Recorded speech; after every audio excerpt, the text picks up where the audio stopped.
Give all the memos. Give all the memos.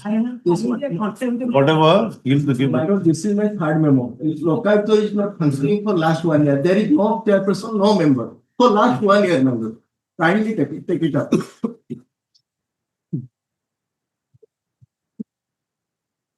I will get against the scandalous lineage, against the sitting judge of this.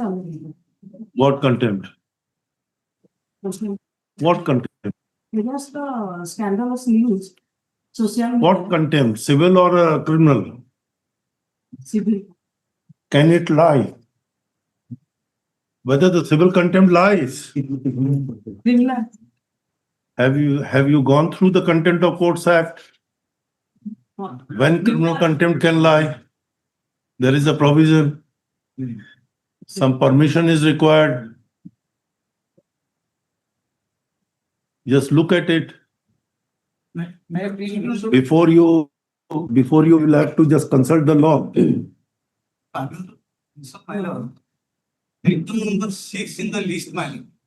I have at the time of filing inadvertently one page of annexure 6 has not been filed. I filed a memo. Let it come Monday. 6.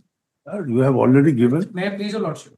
This matter. You gave it, sir. Why you are mentioning and exhausting your energy? This matter is covered by Give. lordship judgment. Whatever. Please be taken up. Whatever. Giving the copy to the. Not necessary. Yes, item 6. My lord. Let us see. My lord. Just remind us, sir, when it is called, just remind us, we'll give you. My lord. You want a Monday? I want Monday because I will file and document. Yes. Just remind us when the matter is called, we'll adjourn it. Don't worry. My lord. Somewhere. Another court matter. Okay. Send any of your junior or just remind us. My lord, my child's admission matter is pending in this course. The case is not listed. Give the slip. Yes. Next. Item number 1.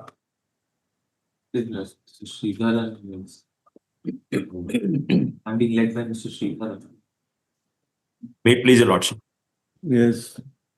Lordship, I am grateful to my lords. What both my lords pointed out, that appeals cannot confer a power which the act doesn't confer, and the original thing is barred. Then this is exactly what Mr. Palkewala writes in his commentary under section 150. I just want to show exactly what your lordship said. I didn't know it. I then looked up. My junior will hand over that, your lordship. Just look at.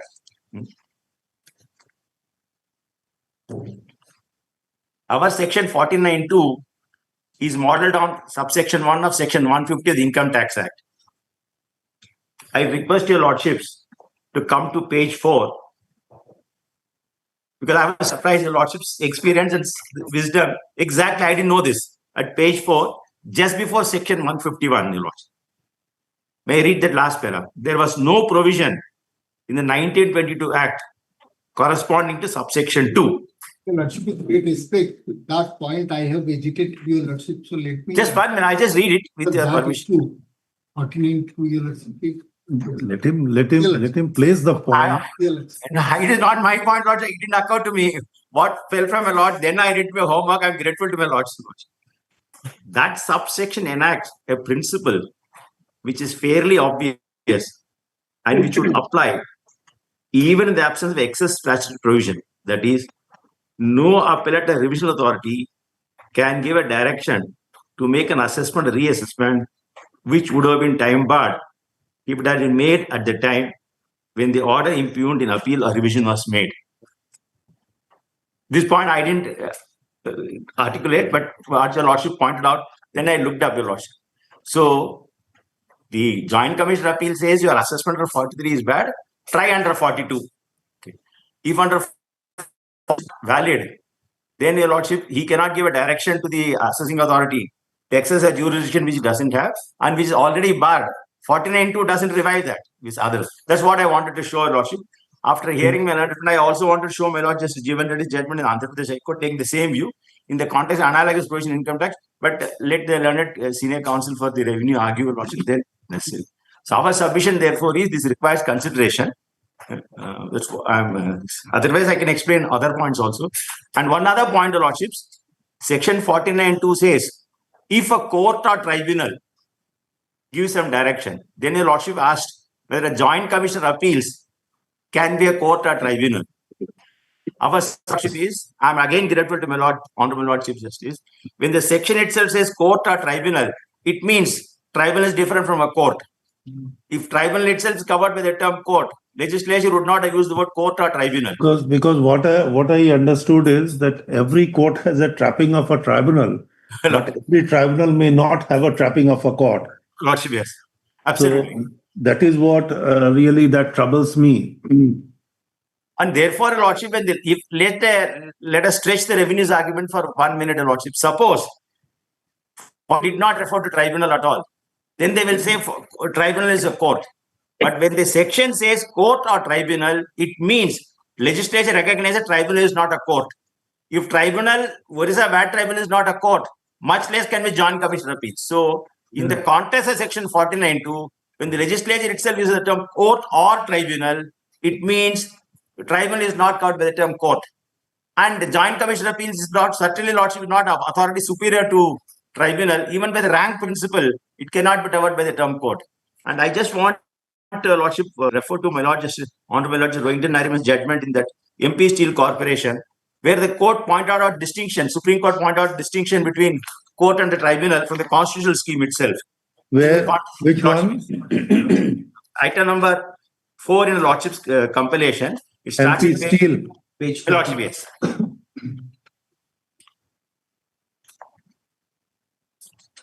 If your lordship kindly come to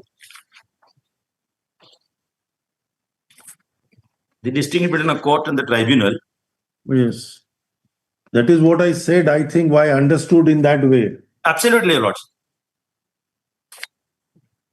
Just give me one.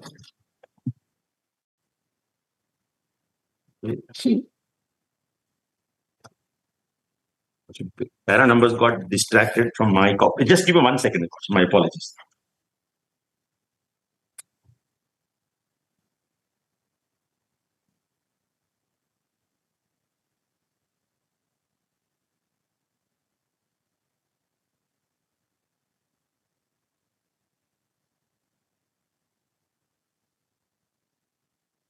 It is the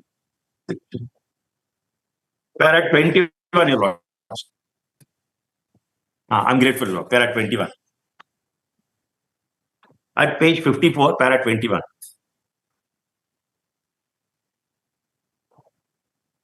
With the Lordship's kind, Honorable Lord Chief Justice, read para 21. Under our constitutional scheme of things, judiciary is dealt with in Chapter 4 of Part 5 and Chapter 5 of Part 6. Chapter of Constitution. Chapter 4 of Part 5 deals with Supreme Court and Chapter 5 Part 6 deals with the High Courts and courts subordinate thereto. When the Constitution uses the expression court, it refers to this court system. As opposed to this court system is a system of quasi-judicial bodies called tribunals. Thus, Article 136 and 227 refer to courts as distinct from tribunals. The question in this case, whether Limitation Act extend beyond the court system, that's a separate point, whether Limitation Act applies for tribunals, etc. This is exactly what my Honorable Lord Chief Justice points out, that the courts and tribunals are different. At para 22, a series of decisions of this court have dealt with the Limitation Act applies only to courts and does not apply to quasi-judicial bodies. So our submission is, Lordship, when our 49(2) itself makes a distributed tribunal in the court, there's a legislative recognition, even in the context of 49(2), tribunal is not a court. And tribunal is specifically mentioned. Joint Commissioner appeals, therefore, Lordship.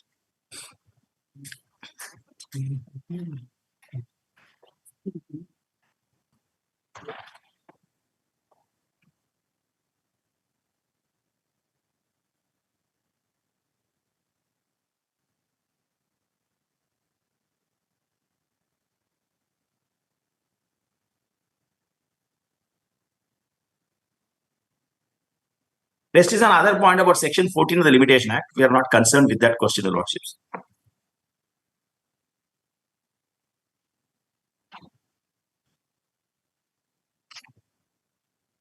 And what is time barred originally done cannot be revived by a appellate order.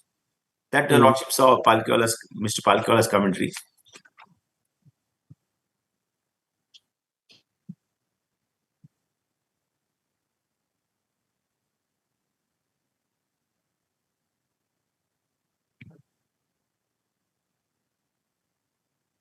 The rest of the discussions on other points, Your Lordship, we are not, but they go into the question, and tribunal is not a court.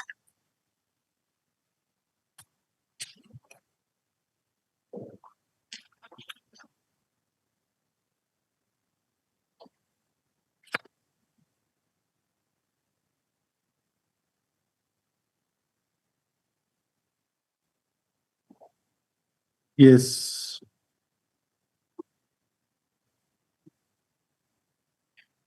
Again, at page 90, Your Lordship, the judgment starts at page 88. At page 90, para 3, where the Limitation Act applies to tribunals. Para 3 at page 90, Supreme Court, Your Lordship. After hearing both sides, we have unhesitatingly come to the conclusion there is no substance in this appeal, and the view taken by the division bench in so and so is perfectly correct sound. It is well settled by decision of this court in so and so that provisions of the Limitation Act apply only to proceedings in courts and not to appeals or applications before bodies other than the courts, such as quasi-judicial tribunal executive authorities. Notwithstanding the fact such bodies authorities may be vested with such a specified powers conferred on the courts under courts of civil procedure. They have the trappings of the court, but not court.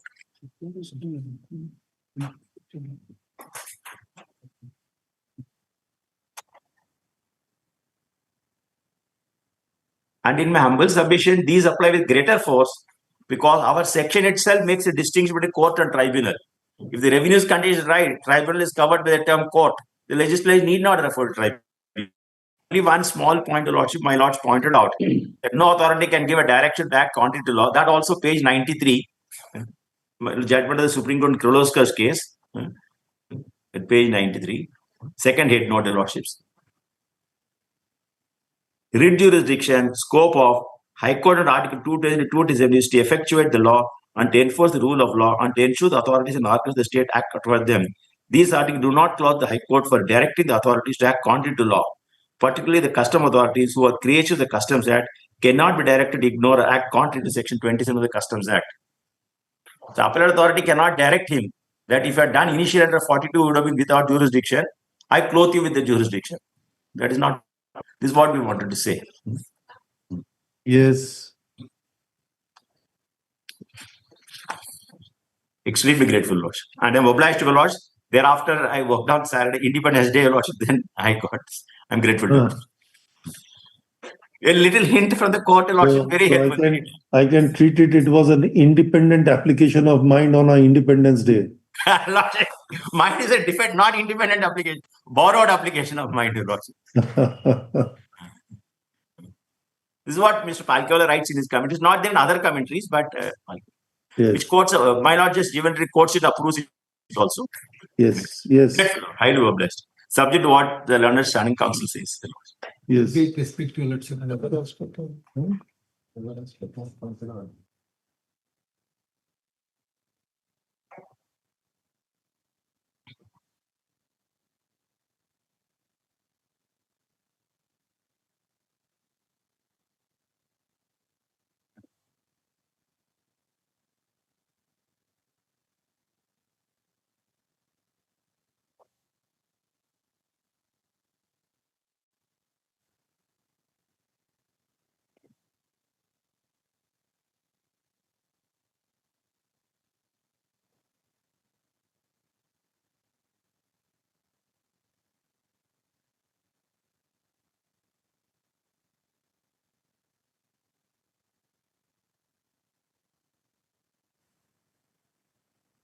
Your lordship, with great respect, your lordship.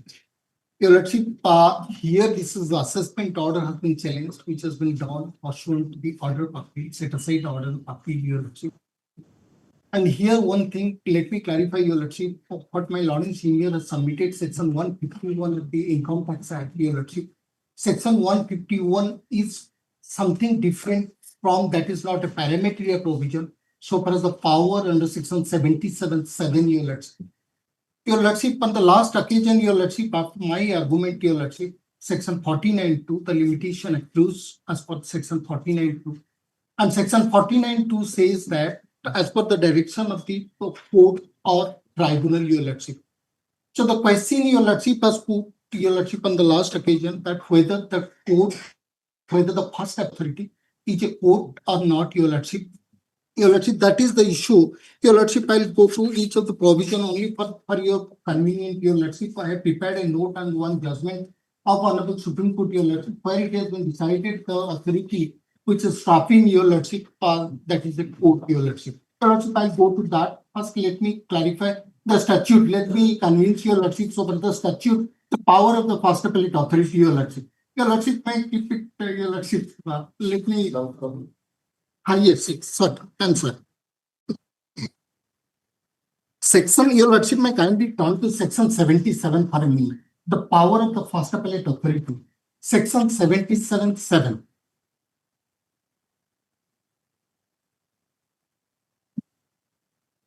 Section 77 is the power of the appeal, Your Lordship. Section 77 for OVAT Act, Odisha Value-Added Tax Act. Your Lordship. Section 77, subsection 7, Your Lordship, may kindly go into. All these are the procedure, Your Lordship, 1 to 6. 7 is in disposing of an appeal, may, within a period of 3 years from the date of submission, admission of such appeal, or as the case may be pending, Your Lordship, 2050, after giving the appellant a reasonable opportunity of being heard, or after causing such inquiry. Your Lordship, he has the power to make inquiry independently, as he may deem necessary, confirm, reduce, or annul the assessment of tax, or the imposition of interest, levy, or penalty, or if any, or enhance the assessment. He can enhance the assessment, including whether or not such parties subject matter in the appeal or not. Even not a subject matter, he can enhance. Set aside the assessment and direct the assessing authority to make a fresh assessment after such further inquiry as may be directed. This is not available under section 151 of the Income Tax Act. Now, Your Lordship, what is the power of the tribunal? Your Lordship, let me try to convince Your Lordship. What is the power of the tribunal? Your Lordship, may kindly turn to section 78. 78, subsection 5, Your Lordship. 78, subsection power of the tribunal for the purpose of, Your Lordship, for the purpose of subsection 4, the tribunal shall have the same power and shall subject to the same condition as provided under subsection 7 of 77 or any order passed under section 4. So no separate power. Whatever power has been given to the first appellate authority, that same power has been given to the tribunal. Now, Your Lordship, for a moment, may kindly turn to section 92. Your Lordship, I know my understand 92. This is the power of the inquiry, which is the power in 77(7). The commissioner of the tribunal or any person appointed under subsection 2 of section 3 to assist the commissioner, sir. Your Lordship, all the appellate authority as well as the proper official have been appointed as per section 3, subsection 2, and they are assisting the commissioner, Your Lordship, as per section 3(2). Assist the commissioner have the same power as are vested in a court under the Code of Civil Procedure 1908, while trying a suit in respect of the following manners, namely, enforcing attendance of any person and examining him on oath and or affirmation, compelling the production of accounts and documents, and issuing summons for the examination of witness, and proceeding under this commissioner or the tribunal or person referred to one shall be deemed to be judicial proceeding within the meaning of section 198 for the purposes of section 196 of the Indian Penal Code 1860. Your Lordship, so far as the power under section 77(7), read with section 92. Your Lordship, the first appellate, the appellate authority has the power as like as a court, Your Lordship, and how it will be treated is Now, when you are talking about Your Lordship, section 92, Your Lordship, Now, 92 says that may have the power that of a civil court, Your but Lordship, is a restrictive powers my lord, so far as the examination is concerned, attendance of the witnesses are concerned. your Lordship, If those powers is brindled or abridged to a particular situation, your Lordship, does it mean that they have the full-fledged trapping of a court? your Lordship, my kind Because looked in, many acts Your Lordship. have. your Lordship, I can give you multiple examples for that. my lord, Look at the Consumer Protection Act. your Lordship, There is a district forum, there is a state commission, your Lordship, national commissions. There you will find Ma'am. the powers that of a civil court is also there your in Lordship, the section statute itself, my lord, which talks about the certainties that these are the principles. your Lordship, Here, he can exercise the power as of a civil court only in three contingencies. It does not mean that all the powers which is your Lordship, my bow. which is I bow. inhered into a civil court, Your Lordship, he can exercise all such powers, all in the sundry. see not, your Lordship, I So, bow down, your Lordship. It has to be, it is restricted. I am placing this, your Lordship, because section 77, section 7, there is so far as the power is. No, concerned. that's there are distinction. One is the conferment of powers. Your Lordship. One is an exercise of power. Now, your Lordship, for a moment, may There are two distinct factors. The judgment of Honorable Supreme Court may kindly looked into P. Sarathi case, your Lordship, when it has been decided that the Deputy Commissioner of Appeal may not be a civil court, but is a court. And which is confirmed what my learned senior have shown the judgment of Honorable, latest judgment of Honorable Supreme Court. Thus, P. Sarathi judgment has been taken into consideration in that judgment also. In that judgment, the authority has not been decided, but in that judgment, the tribunal and court has been decided, and P. Sarathi judgment has been taken into consideration. Yes. Now, your Lordship may kindly look into this judgment. This judgment is also under section 15 of the Limitation Act, and section 15 of the Limitation Act says that court or tribunal, your Lordship, and definitely not a civil court. Your Lordship may kindly turn to paragraph 2 of that judgment page. I know your Lordship is so speed in going to the judgment. Your Lordship, paragraph, the only question which calls for our consideration in the appeal is whether the suit instituted by the appellant in the City Civil Court Madras was well within the time the suit was filed for the declaration that the order by which he was removed from service was bad in law. The normal period of limitation was within the suit, which suit could have been filed in 3 years under article. There is another article, namely 113, which is a residuary article. Now, your Lordship may kindly turn to the next page. Section 41, there the power. In that provision, the power of the first appellate authority is parametry of power in first appellate authority in our statute also. Your Lordship, these are the power, paragraph 5, paragraph 7 is the power under section 41(1). Your Lordship, in this way, this has been. Now, your Lordship, paragraph 8 and 9. It is not dispute that the appeal filed before the Deputy Commissioner of Labour Madras was within time. 9. The Deputy Commissioner of Labour Madras, which is the authority constituted under Tamil Nadu Shops and Establishment Act, has the jurisdiction to adjudicate an order by which services of an employee are terminated. He has the jurisdiction to decide whether the order of dismissal passed by the employer was valid. It was a violation of the statutory rule or principle of natural justice. Under section 41, past him is binding on the employer as also the employee. Thus, the Deputy Commissioner of Labour Appeals may not be a civil court, which within the meaning of the Civil Procedure Code, but it is definitely a court. This appeal was dismissed on 1987 on the ground that the provision of Tamil Nadu service were not applicable to nationalized bank as held by the Madras High Court. In the judgment since reported in M.S.RAMAN, this judgment was rendered during the pendency of the appeal before Deputy Commissioner of Appeal Madras. Subsection 14 of the Limitation Act provides as under in computing the period of limitation for any issue, the time during which the plaintiff has been prosecuting with due diligence another civil proceeding. Court of first instance or appeal or revision against the defendant shall be excluded, but the proceeding relates to the same matter. The issuer is prosecuted good faith in a court, which from the direct defect of jurisdiction or other case like nature is unable to entertain. It will be noticed that section 14 of the Limitation Act does not speak of a civil court, but speaks only of a court. It is not necessary that what spoken of in section 14 should be a civil court. Any authority or tribunal, any authority, your Lordship, or tribunal having the trapping of a court would be a court. Knowing of this section. Thakur Jugal Kishore Sinha versus Sitamarhi Central Cooperative Bank. This court, by considering the question on the contempt of court act, held that registrar under the Bihar and Odisha Cooperative Society Act was a court. It was held that registrar has not merely the trapping of a court, but in many respects he was given the same power as was given in ordinary civil court by the court of including the power of summon and examine witnesses on oath, the power of ordinary inspection of document and to hear the parties. The court referred to in the earlier decisions in Bharat Bank Limited, employees sponsorship.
Rule laid down in these cases, in order to constitute a court in the strict sense of the term, an essential condition of the court should have, apart from having some trapping of the judicial tribunal, power to give decision and definitive judgment.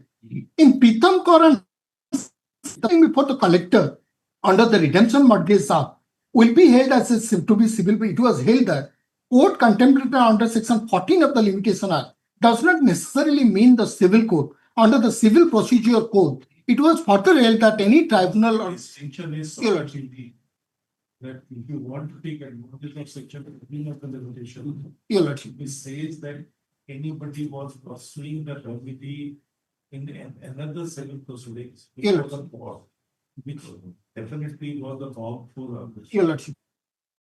if he has proceeded bona fide, Your Lordship. then in that event, the period Your where Lordship. the proceeding was pending, Your Lordship. that will be excluded. Your Lordship. Because of computation of the limitation. Grateful. The question that arose in this case was that whether the section 14 talks about the civil court No, or it talks about something, the simplicity of court. only court. Then another catchword is whether it is a civil proceeding Your Lordship. or it is something else. Your Lordship. Because section 14 talks Suppose that's. Your Lordship, You look at the language of section 14. Your Lordship, You will find, if my memory goes right, Your Lordship, I think it talks about the civil proceedings. Your Lordship, Lordship memory is 100% right, Your Lordship, with respect to Your the last Lordship. detail. Exclusion of time of proceeding. Yes, what it says is that in computing the period of limitation for any suit, the time during which the plaintiff has been prosecuted will do just another civil proceeding, Your Lordship, whether in a court of a first instance or of appeal or a revision Your Lordship, against the defendant shall be excluded Your Lordship, where the proceeding relates to a same matter in issue Your Lordship, and is prosecuted in good faith. That In a- is what I say. in a court. In court, which from the defect of jurisdiction Your Lordship, or other cause of a like nature Your Lordship, is unable to entertain it. So it is the lack of jurisdiction Your Lordship, that it does not have. Mal. So this is what it says, civil proceedings. Now question is that Your Lordship, there are two words used, court and the civil proceeding. That judgment, Your Lordship. It has been held. what is this, Sarathi? Your Lordship, The Supreme Court was emphasizing the word court court. in just in the opposite sense to the word civil court. Your Lordship, It says that the civil court and the court are two different expressions Your Lordship, or the words which should not be mingled up. Your Lordship, So then in that sense, it says that since it was before the labor commissioner, Your Lordship, under a particular statute, Tamil Nadu or something, the statute was there. Your Lordship, So this commissioner, this proceeding was considered to be a civil proceeding. And then the distinction was made that it has trapping of a court for one reason, that it has a power to act as a civil court for summoning the witness, examining the witness and all. But there are one or two judgments as well, which talks about in a different sense. Lordship, this should be wide interpretation. Why Your Lordship wide interpretation is I required? don't know whether this Intention judgment of place. of a larger forum, we have to just examine that issue. Your Lordship, That whether there is any judgment of a larger forum which was unnoticed in this particular case Your Lordship, in Sarathi. Lordship, I don't want to interrupt my Lord, the Chief Justice. What your Lordship said is exactly what my judgment has said about this very judgment at page 66, 67. What your Lordships are saying is exactly Supreme Court has clarified, explained and distinguished. Kindly see page 67, your Lordship, and the compilation handed over. This very point which your Lordship mentioned. Yes, that is what one has to understand and then find out, because if every quasi-judicial authorities are regarded as a trapping of a court, I think it will create a mess. Your Lordship, why pray Your Lordship wide interpretation? The language, Your Lordship, 49.2. Tribunal it has been given. If for a moment, Your Lordship, and it is debarred first appellate authority when both the powers are same. Your Lordship, Your Lordship, That is can you what I visualize, said. Your Lordship? The powers of the appellate authority Your Lordship, and the power of the Agree. government, you cannot say coextensive in that. There is a distance difference because these two forums. Now the question is that exercise of powers. Your Lordship, The exercise of powers, it says that he can exercise the same power as that of a appellate authority Your Lordship, under section 77 and 78. Your Lordship, Both, when the power is given like this, under the normal processual law or a procedural law, as you look at the codicil procedure as well. Your Lordship, When an appellate court is there, then the section provides all the powers and the traffic Your Lordship, of the trial court to be exercised by the appellate court. Though there is a separate exhaustive provision contained therein. Your Lordship, But it says that what the court of first instance can do, the appellate court can also do. If okay. I correctly remember, Your section Lordship, 107 of the codicil procedure. Your Lordship, You look at that. Your Lordship, It is a power which is also conferred, but definitely the jurisdiction is quite different. Mal. The jurisdiction of an appellate authority and the jurisdiction of the tribunal are quite distinct. exercise of powers is may coexist, Your Lordship. that they can exercise the power. But we have to see the real distinction. We have to just keep in mind the distinction. Now what to do in that case? Uh, we have to ponder upon the things in those perspectives. You have cited a judgment which says that if it is a civil proceeding, definitely some powers of a courts are also conferred. Your Lordship. So it may be deemed to me to have a trapping of them. Your Lordship, why I'm praying broad interpretation, Your Lordship, is required. Because at the same time, both the powers are same. Suppose in one case, Your Lordship, kindly visualize. Suppose it has been done after tribunal. In any case, he has gone to tribunal, or department has gone to tribunal, and then Your Lordship set aside assessment. Then it can be allowed. Your Lordship, so that should not be restrictive. Is My- power to set aside, the power to confer or affirm, Your Lordship. and power to modify is Yeah. always there in an appellate authority. Your If Lordship. that power is not given, then it is a farcical exercise of conferring a jurisdiction on an authority. It will be a simple, I would say, So, what my respectful submission? may I Without use the going term- into all may I this- use the term. No, Your Lordship. Your Lordship, Empty without formality. going into my Lawrence Empty- senior empty formality. and Mary, Your Lordship. It is really regarded as a teethless tiger. Your Lordship, my Lawrence senior is arguing this case without going into the merit. Your Lordship, on technicalities, Your Lordship, it is not expected from my Lawrence senior. What not I'm expected going to, from? Your Lordship, since my Lawrence senior is so high, Your Lordship, because so far as the merit case is concerned, Your Lordship, with great respect. I'm not tired. It strikes at the root of the very jurisdiction and the power. If it is then any super built or super built up structures which are constructed on the foundation, Your Lordship. if the foundation is removed, it can't remain in air. May I request the Lordship to see page 35 in the compilation handover. My Lord Justice Rohinton Nariman's judgment. The court explained the Sarathi Mudaliar's case, which my learned friend referred to specifically. Kindly see page 35, the head note for one. Page 35. This very judgment my learned friend referred to has been explained that is slightly out of context. Page 35, last 6 lines. I'm reading for the head note, I'll show for the main judgment also. Page 35 in the compilation handover. Not distinguished. P. Sarathi explained and distinguished. And now kindly come to page 67. What my Lord Chief Justice pointed out. This very word, This is MP steel. Huh?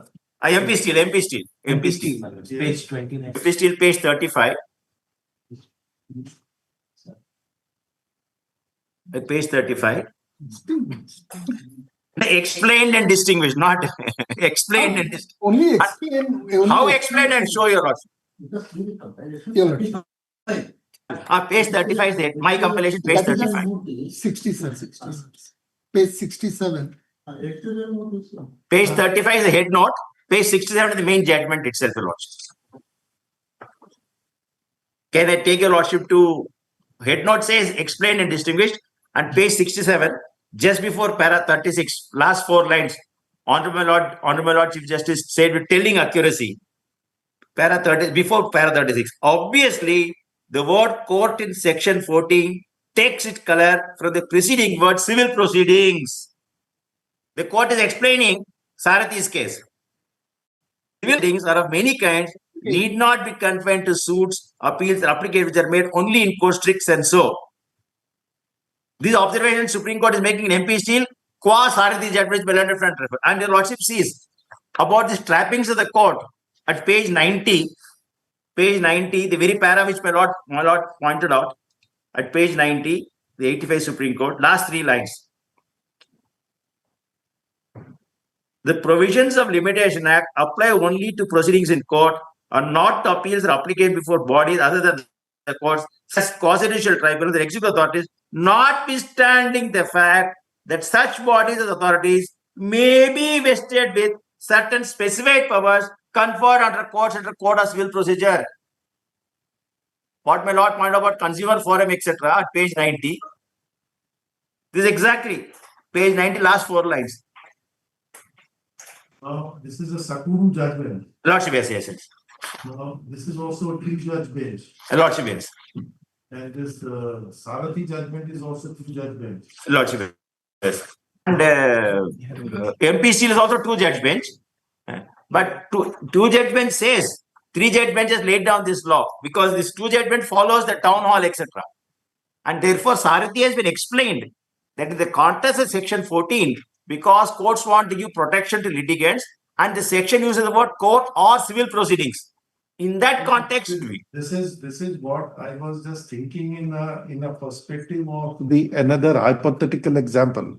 Lordship, yes. That somebody must be prosecuting a criminal proceedings Lordship, on an allegation of a fraud.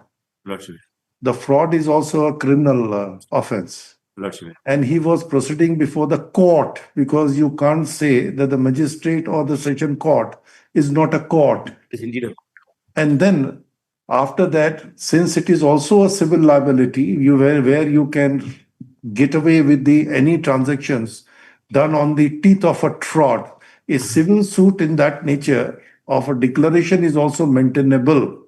Lordship. So now, suppose the limitation period for institution of the suit is Right. provided from the knowledge of the fraud, or when a fraud is committed and to the knowledge, then the Right. 3 years period is given.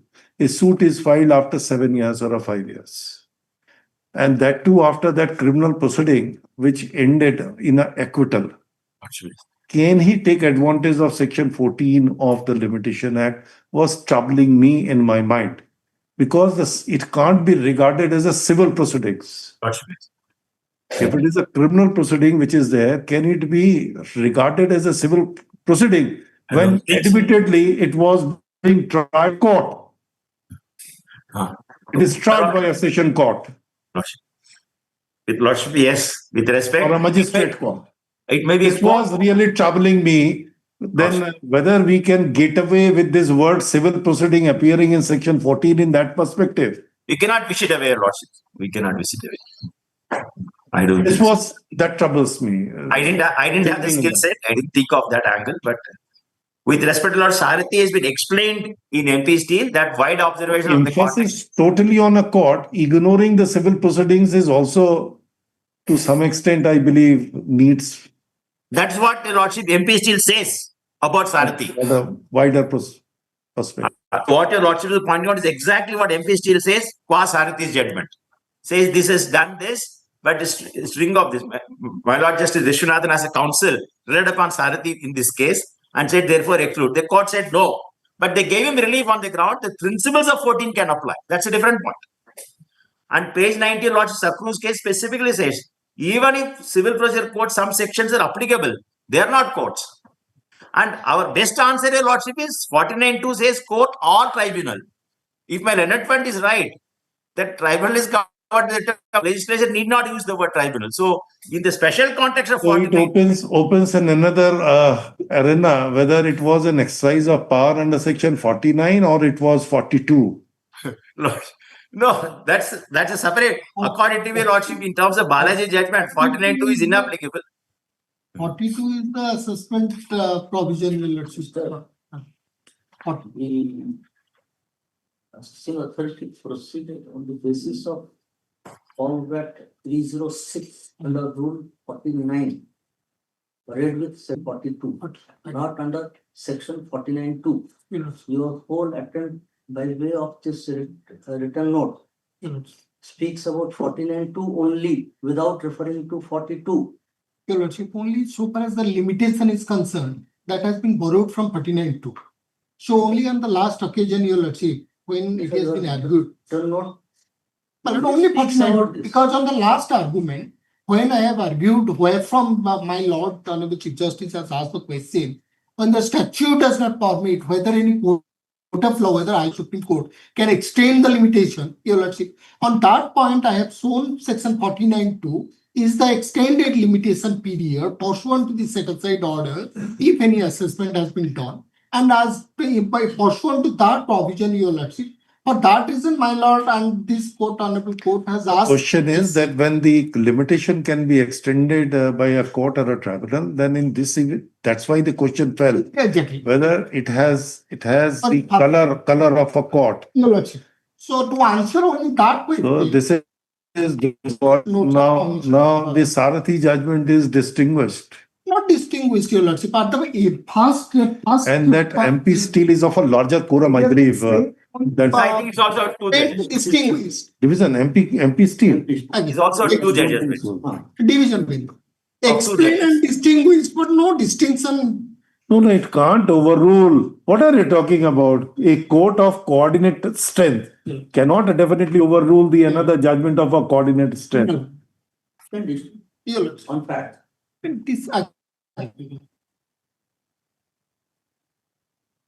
Particularly when you have two distinct definitions brought out in the Bogart Act. Your lordship. You have specifically It is also of a division bench. Now what to do? Then another question that fails. Whether the co-equal strength bench or a coordinate bench can say that the other earlier coordinate bench decision is not appropriate. You cannot say that. You cannot say it. Because I'm again thinking of that constitution bench decision of the Supreme Court in Your lordship. community of Daudi were writing 2005 Your lordship. SCC. Hmm. It says that he is bound by the coordinate bench decision. Hmm. If he want to take a dissenting view, then he is to refer the matter to the Honorable Chief Justice to constitute a larger bench. Otherwise, he cannot take a view contrary to what has already been taken. Your lordship. Now, here is a case where it says explain and distinguish. See, Now, what is the effect of the explain and distinguish? in fact, what I found. Maybe on a proposition, on a particular law, on a proposition of fact, on distinguish on facts. Your lordship at page 78. But there are some judgments, I believe, of a larger quorum. That a court is not a tribunal. Tribunal is not a court. That is referred to lordship both in Sakuru and all. Just one in this very 1 minute, lordship. Just give me. Appellate authority, not tribunal. Appellate authority is. And it's Lordship. in this very judgment is referred to lordship 3. So particularly to this extent, your lordship, that broad interpretation may be because there should not be any intense violence because when the power is same, everything is same, your lordship. And Your intent is reflected in the definition clause itself. 1D, 1D, Section 2. your lordship, section 2, subsection 1D, You your have lordship. specifically mentioned constituted Your under. lordship, that definition is there, and that is for 77. Distinguished by another definition of tribunal. Your lordship, that is So because it is the provision. Unlike OST Act, Your lordship, which comprehends everything under taxing authority. your lordship, the definition says that appellate authority means any authority prescribed for the purpose of section 77. That we have seen. Let us go to a hypothetical situation. Let us go. Your lordship. Suppose an assessing officer, while assessing the returns or ascertaining that the tax has been paid, he has given a power like this that he can summon any person to appear. He can examine on oath any persons, and then thereafter he can pass an order. Suppose the statute, hypothetically, let us see, assessing officer is conferred with those powers. Can you say that this assessor really has the trapping of a court? This is what really troubles me. Page 57 is lordship 3 judge bench is referred to in MP Steel. 3 judge bench was referred. Lordship page 57. Okay. May I read it to lordship? Para 24. It is what is the difficult proposition which we think that we have to ponder upon the things, because we are bound by the judgment of the apex court because of Article 141 of the Constitution. There is no doubt and there is no confusion in our mind also. Just see page 57, para 24, lordship. May I request to honorable lordship?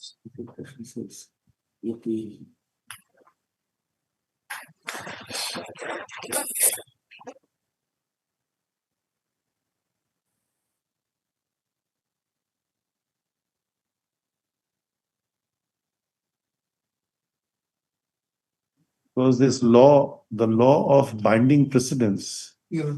and the judicial amity in the committee has to be adhered, has now been settled after that constitution-based decision, which I referred.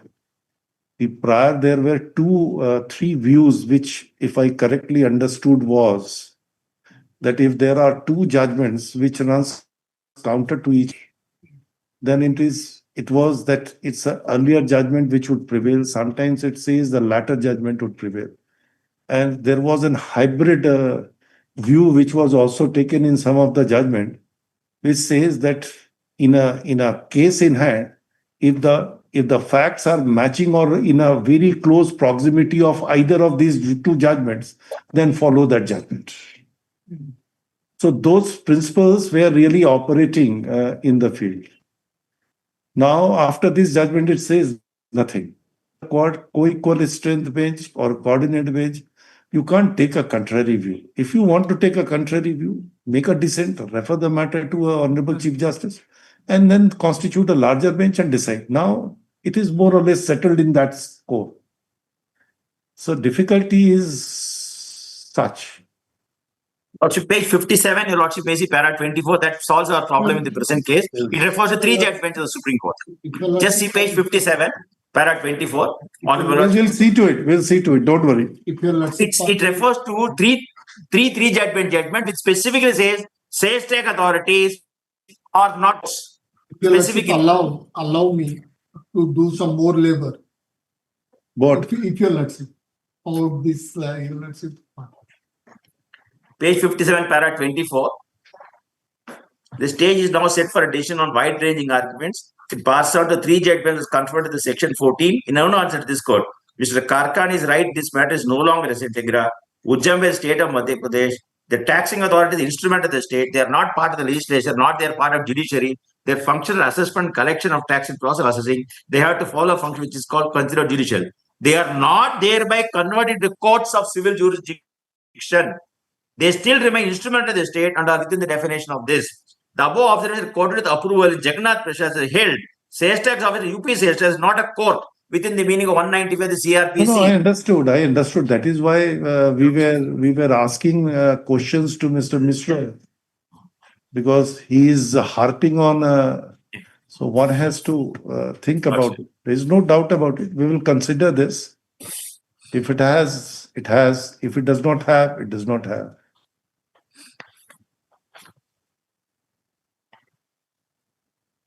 if you, let's say,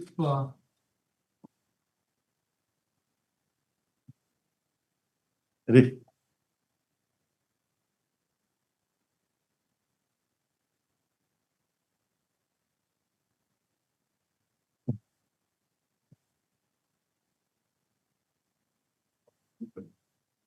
Yes.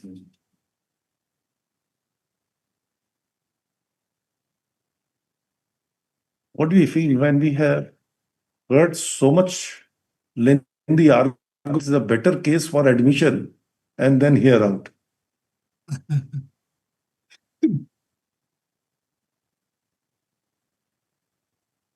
yeah, But it's an interesting law point, I tell you, because one has to understand. yeah, let's say, actually, last 3 days, I have done so much of labor, but I could not find anything. Your Lordship, I have gone through entire CPC, Your Lordship, General Clauses Act, Limitation Act. I think this trapping of a court or something, there are some observations in SBP and Company versus Patel Engineering also. That is a judgment of the larger quorum. I think there also, I think there are some reference Yes. Your Lordship, there. of a court, Yes. a tribunal.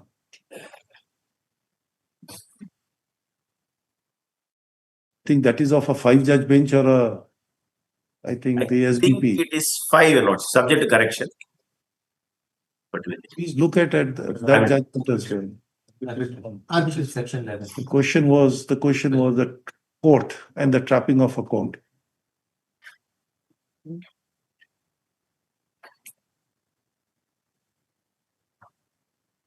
One has to ponder upon the things. Your Lordship is absolutely, Your Lordship, only thing is that 49 to, Your Lordship, that language not be strictly interpreted. No, Particularly- because if you want to take advantage of 49, then 49 gives that advantage only in respect of a court or a tribunal. Your Lordship. It does not really expanded his horizon to any other forum. Your Lordship. So that is why the moot question that fell was whether the invocation of 49 is legally sustainable or it is not legally sustainable. Your Lordship. If it is not sustainable, then everything has to fall on that because you can't take advantage of 49. If we feel no, it is sustainable, then definitely they have to go to the authority and then whatever, But they have to take recourse. Submission, respected submission. So far as the first appeal order, the first appeal order remains as of. True. So this is the consequential order of first appeal. So Oh. all these points, Consequential. Your Lordship, say the assessment order is the consequential of the first appeal. Why consequential? The first appellate authority has set aside it and pursuant to set aside this assessment has been done. Then we'll have to consider again, one is a dependent order and one is a consequential order. What There is some kind of a difference in No, no. that. Suppose what comes to my a question come to my mind, Your Lordship, all these issues have been pointed out to the assessment order, subsequent assessment order. I would have my word consequential. Subsequent assessment order, Your Lordship, which has been done pursuant to the order of the first appellate authority. Oh, I understand Yes. that the question is that whether the order of the first appellate court can whittle down the effect of the limitations, or can you take an advantage of this when it has come into play at a particular relevant point of time. Appellate court did not have any inhibition or any kind of a fetter in deciding then and there, because it says that it can modify, it can affirm, it can even set aside whatever. And then he could have decided it. There's no difficulty. I'm saying setting aside power is there. Affirm power, modification power is there, and the power to adjudicate is also there. There's no difficulty. He could have. So what? And you said that you can enhance also. Your Lordship. Where was the problem? You have referred section 77(7), which is not restricted. It says it can enhance also. Well, Where was the difficulty? So if you come to page 153, Your Lordship. last two paragraphs of first appellate of this Your Lordship. observation. Well, I think the admission has to be done. From the above observation of facts, well, the observation of the facts, it is pertinent to note that the statement given by the learned advocates and the questions raised were vital ones. Actually, the assessing authority has erred in completing the assessment proceeding under section 43 instead of 40. instead of section 42. Yes. So can you take this cue Let's to say that well, the appellate authority has set aside Your Lordship. 43 Your to Lordship. invoke another jurisdiction? Your Lordship. Can you, Your when the original jurisdiction is already barred, Your Lordship. as well as 42? Why, Your Lordship, why it has been done, Your Lordship? There was There was an audit, and pursuant to audit inadvertently, Your Lordship, I can use. under section 43. So that, Now, the this con- audit was done, which was the foundation of an initiation of proceeding under section 43. Oh. Now this 43 continues. Appellate authority says that you have invoked the wrong provision. Your Lordship, You could not have proceeded under section 43. the consequential is 40. And then it does not really clothe power on you to do what? Simply observe that at best it could have been the case under section 42. And therefore, since you have proceeded under the wrong jurisdiction, under the wrong provision, usurping the jurisdiction, which appears to be absolutely wrong, then he set aside the order. And directed to make assessment under section 42. So now, in the meantime, initiation of proceeding under section 42 is now barred by virtue of a limitation. Because it also talks about from an audit within certain period, you'll have to. 42, here let's say 42 says within 6 months from the service of the notice for assessment, not from the initial date. Here, let's see. So if it talks about, then how can you interpret this particular provision? So The what assessment on the basis of an audit or an audit report of say 10 years before. You are now trying to initiate a proceeding. Let us say unbridled power from the date of the here, let's say notice. with great respect, that should be a reasonable period. But the statute is silent from 41 So to what 42. should be, then in that event, what should be the principles which should be applied? Does it mean that this right or this proceeding or this right is unfettered, not bridled by any kind of limitations? So, Here, let's with great so respect. it is a fundamental policy of our country that every litigations must be initiated within a particular period of time and not for all time to come. Here, let's that I bow down. So far as So only this is what we feel about it, that how can this be done? And when was your audit? audit visit is audit visit has been 2000 no 16. Then That is That is right. what I'm saying. That I'm admitting. That is a mistake committed by the department. That audit report he wanted. That is a mistake committed by the department instead of going to 42 because that is the consequential of 41. Yeah, let's see. So 43 has been. So it is just a mess up, Your Lordship. I can say, I should not say like this since I'm appearing on behalf of the department. And who is to be blamed? Such mess. Your Lordship, place of visit was 2013. Audit report has been signed in 2016. 3 years. That's 47, 43, instead of doing 42, 43 has been done into the, Your Lordship, my Lord knows everything. Your Lordship, Your Lordship, I should not open. Your Lordship, only one thing, Your Lordship, Your Lordship, my respectful point is that, Your Lordship, for a moment, Your Lordship, 49 2, Your Lordship, may not go, because many cases are there. If Your Lordship found out. This is an assessment, Your Lordship, kindly. oh, yeah. oh.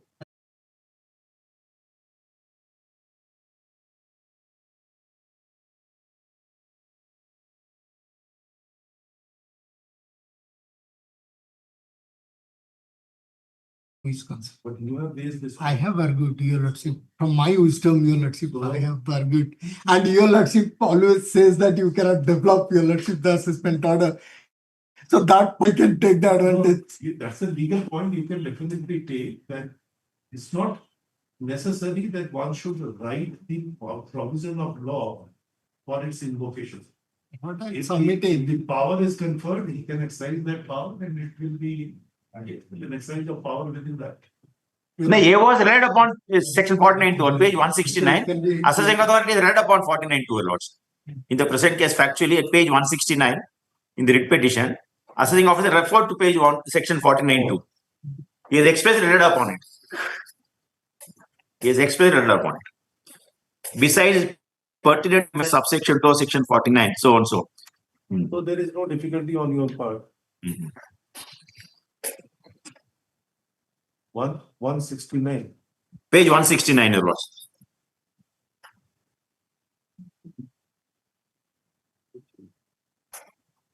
In the writ petition. He has discussed it in assessment orders. Lordship, yes.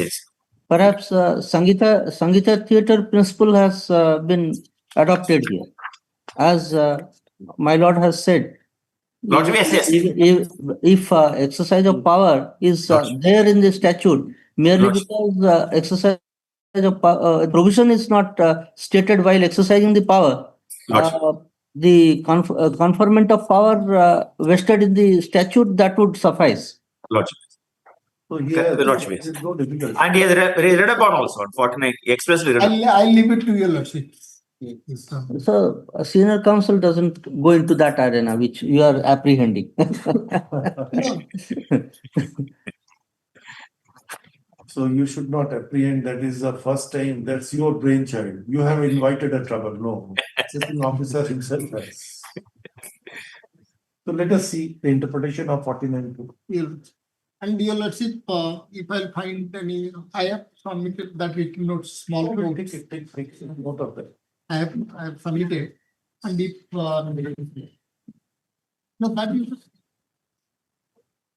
And try and if required within 1 or 2 days, if I found any, We are giving you this week's. We are not going to declare this judgment within a month. If all of you have anything more that you have come across, you can just supply us with notice to the other side, so that he cannot be put on surprise. So he has to deal with that. So just give a notice to him. If necessary, we can again fix the matter. We are simply fixing this matter on the next Monday for such purposes. Can I request it of Monday, Lordship, Wednesday? No, it is only for such purposes. Sure. If you have anything more to say Well, for that. your lordship, because it is a bad case, but many cases are dependent on 49. No, I understand. That is what I. Yes. Actually, Lordship, The- my Lord, Justice Raman knows this branch level much better than me, but I have a small submission to make.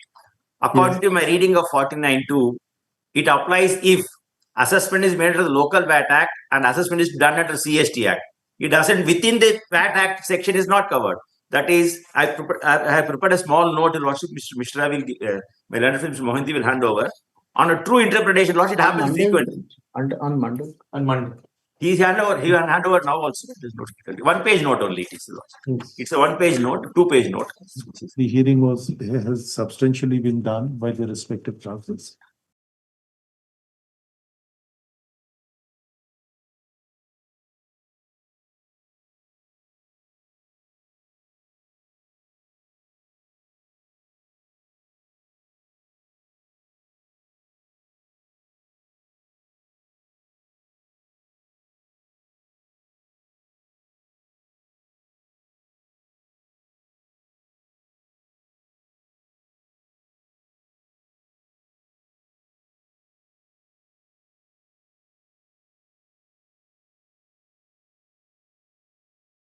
Participate in the meeting, but after my Lordship, it was very, when I saw Palkiwala's book, then I remembered with the very words my Lord, which echoed from my Lord. Yes, thank you. Yeah. Yes. Yes. Dictionaries are what? So it's not the contact. Yes, what are you doing, sir? Why he has to enforce the paltry amount? Of 2 lakhs. What are you doing? No, that makes me not take instructions. Give you 2 weeks' time, you come with a positive instruction. Well. 2 weeks. Item number 3.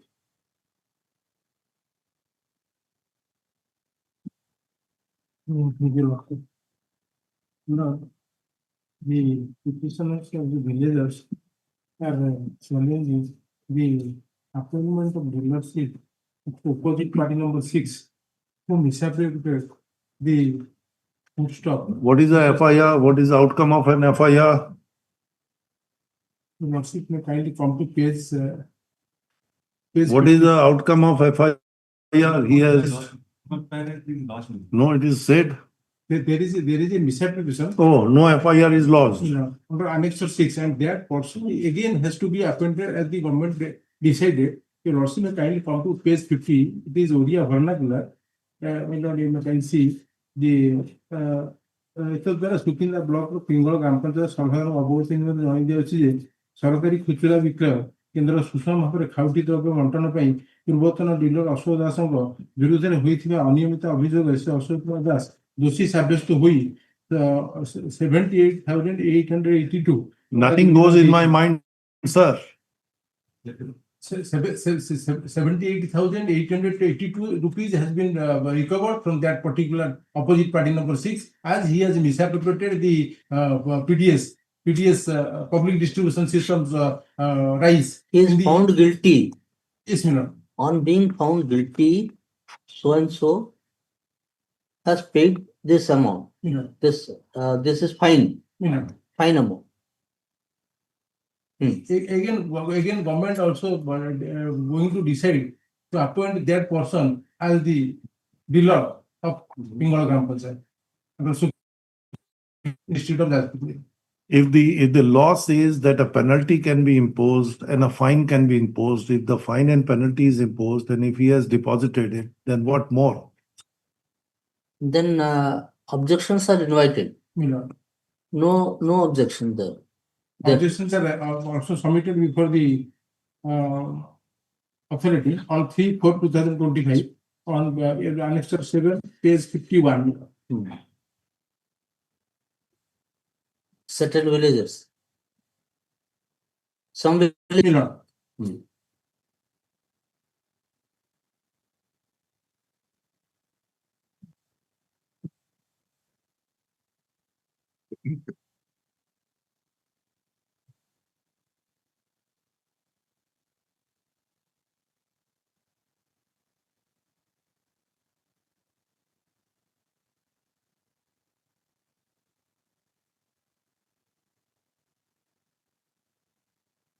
Yes. Then this grievance or objection has never Not desired. not taken up, My lord. not considered.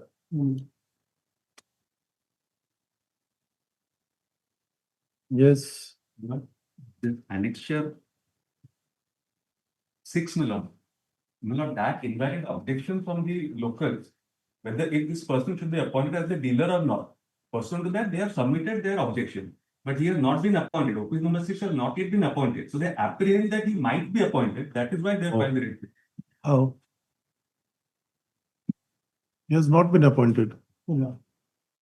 Brief. My lord, by They may virtue- by not. virtue That of is this up to notice- their wisdom. They will consider. But how can a writ lies? To lodge an FIR, No how can affair it- has been made. why? Then you'll have to go under the old clause 156(3). You go. No. How can a mandamus be issued? I'm asking you, sir. To the opposite When there is already a provision that you'll have to approach the SP, you'll have to make it. If they do not, then there is a 156 clause 3 of the RPC. You'll have to go and take a recourse to that. Opposite parties, not from the side of the villagers. Because the. Sir, whoever, if he has made a complaint, if your FIR is not taken, then why not? You can go there. No affair has been. When you come and ask for a writ, I am saying, when there is, I do not know the corresponding provisions, but 156 clause 3 of the CRPC is there. You can approach the concerned jurisdictional magistrate. Why the writ? The petitioner's prayer not to appoint that particular. He's not been appointed. Not been appointed. Then what remains? He has not been appointed as of now. Observe that. What is this? He's saying that he has not been appointed. It's a premature one. It's a premature application.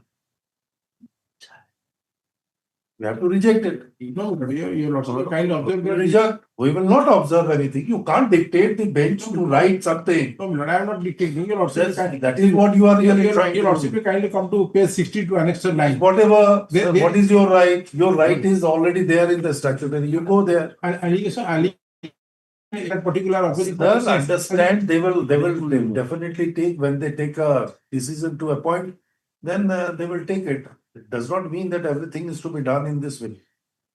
You can't use the court for such purposes. Can't use the court.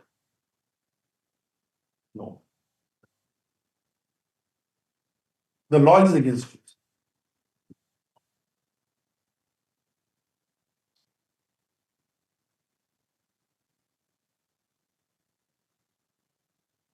You have a remedy somewhere. In CRPC, you have a remedy. You can go there, complain. In CLPC, there is remedy and with the equivalent section of the BNS. What? BNS in equivalent section of the BNS. Yes, obviously. Your lordship, that will be stated from the side of the opposite party, one or two. No, it's not Not that. from the villager. Sir, Because sir, can it say that the FIR can only be lodged by a particular person? the It government, can be lodged by anybody who has an information. the food stuff which That's will be- all. So you can go, if they are not lodging an FIR, you have a remedy to approach the court. To lodge an FIR, the part of the High Court, the writ should be used in this case. Your lordship may kindly observe that, then We will not observe anything. We will not observe. your lordship may Why kindly should we? Give you to a. consider give you a our premium? to consider our representation, your lordship. may No, kindly- definitely. I am totally against this notion. As I have said multiple times, I have a strongest of reservation on a disposal of the writ petition, directing the authorities to consider representation.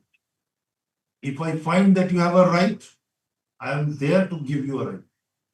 If I have a right, I am not going to dispose of directing the authorities. Because after Annexure 6, your lordship, Sorry. on page 50, the villagers has already submitted their complaint. Maybe on they will dated consider 7/4/2025. your nuance is there. That has not been redressed. That has not. He should not be appointed. Till date, he has not been appointed. That's all. So it's a premature on presumption and assumption. There cannot be any order passed on that. So with respect, my lord, on 7/4/2025, the date was fixed for filing objection, whether that opposite party number 6 will be again appointed or not. In that respect, the Sir, villagers they said that they have not taken any decision as of now. If they take by appointing him, you may have some say, but till date, you have nothing to say. They are still considering. They may not appoint him. They may not. It's their wisdom what to do. How can you presuppose that they will appoint? on dated 29/3/2025, a notification was made Yes, sir. directing. No, definitely. No, absolutely. No. That's,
petition. Hello. Here in this instead petition, we have filed an IA for appropriate order, that is for the waiver of statutory notice to the opposite party. What is according to you is the appropriate order and what my is lord, inappropriate order? My lord, first Why is statutory, the appropriate well, order? in post title it is written that. Wanted a dispensation of the My lord, notice? my lord, my lord. Why? What is the urgency that you wanted a dispensation? Like the opposite party is constructing a boundary wall. So dispensation, if that appears that this is illegal, will be demolished. If it is legal, No, that is not given because we are using the roadway for 3 decades, my lord. Correct. For the Is local it community a inventory right by prescription or by necessity? by necessity, by necessity. How you say necessity? Well, because this road we have no The only means of an access, my or lord. there is an alternative means of an access? This is the only mean of access. Then we are appointing a special officer here to go and visit, and if he submits. And there is a paper publication also is there. Here we are sending one officer, which place? Chandrasekhar है नीलाद्री का है. Where? Chandrasekhar we have Niladri का है. Slot number It is in Bhubaneswar, Milad. That's just asking the place. He is saying, I am not, sir, very accustomed with any my lord nook Chandrasekhar. and corner of the My lord. state or the city. Tell me the city so that. My lord, city is Bhubaneswar. Bhubaneswar, my lord. Bhubaneswar. So anybody who has a That's it, sir. residence in Bhubaneswar, I'm saying. May I submit one thing? For a moment, let's say kindly have a glance to paragraph. Because he says the inventory right by necessary. So let us go, if there is another based on the page to access. Let's see, kindly have a glance to page 40, paragraph 2 minute. Mere apprehension. Here apprehension. Clear apprehension. Let's see, kindly see paragraph 2 of page 40. Page 40 minute. of Of the petition. Yes, that is the representation before the authority. And paragraph 2, let's see, kindly have a glance to. The prayer is BDA may obstruct the path. That's why they're representing for the government that another wide road should be provided to them. Where do I get it? What are you referring? I am not getting it from paragraph 2. Page 40, the second paragraph, 40. 40. So see the annexure, sir. Annexure they have. Answer Annexure 4. Annexure 4. Annexure 4 Page series. 40. Page Just 40. series. 4 series. The representation 26/3/2025.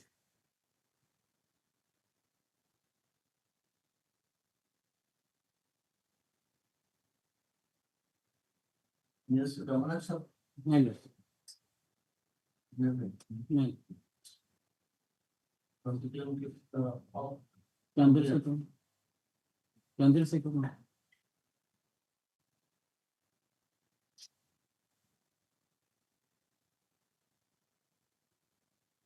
Inside government blocks, we have been using the time immemorial for our passage. So it is nearer to our school, college, hospitals. That is what they have not started demolition. Now they have constructed the boundary wall. Nothing, they have nothing you have said. You have not said in this letter at page 40 that they have constructed any boundary walls. No, they have constructed already. No, you say we protested the demolition work of the BDA and then came to know from a reliable source that the common road was going to be closed by the BDA. And they But have- till date it has not. Yes, it has been, at present it has been constructed. No. And this construction is on a government land. Mine. So what is your right? We can utilize the land. We have been using for more than, No, sir. Then you go to the civil court and assert your right. If it is an easement by necessity, you go. Or if by prescription, then also you go and. assert your right. Start.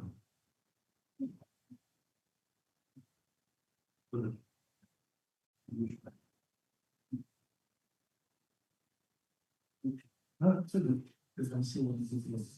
The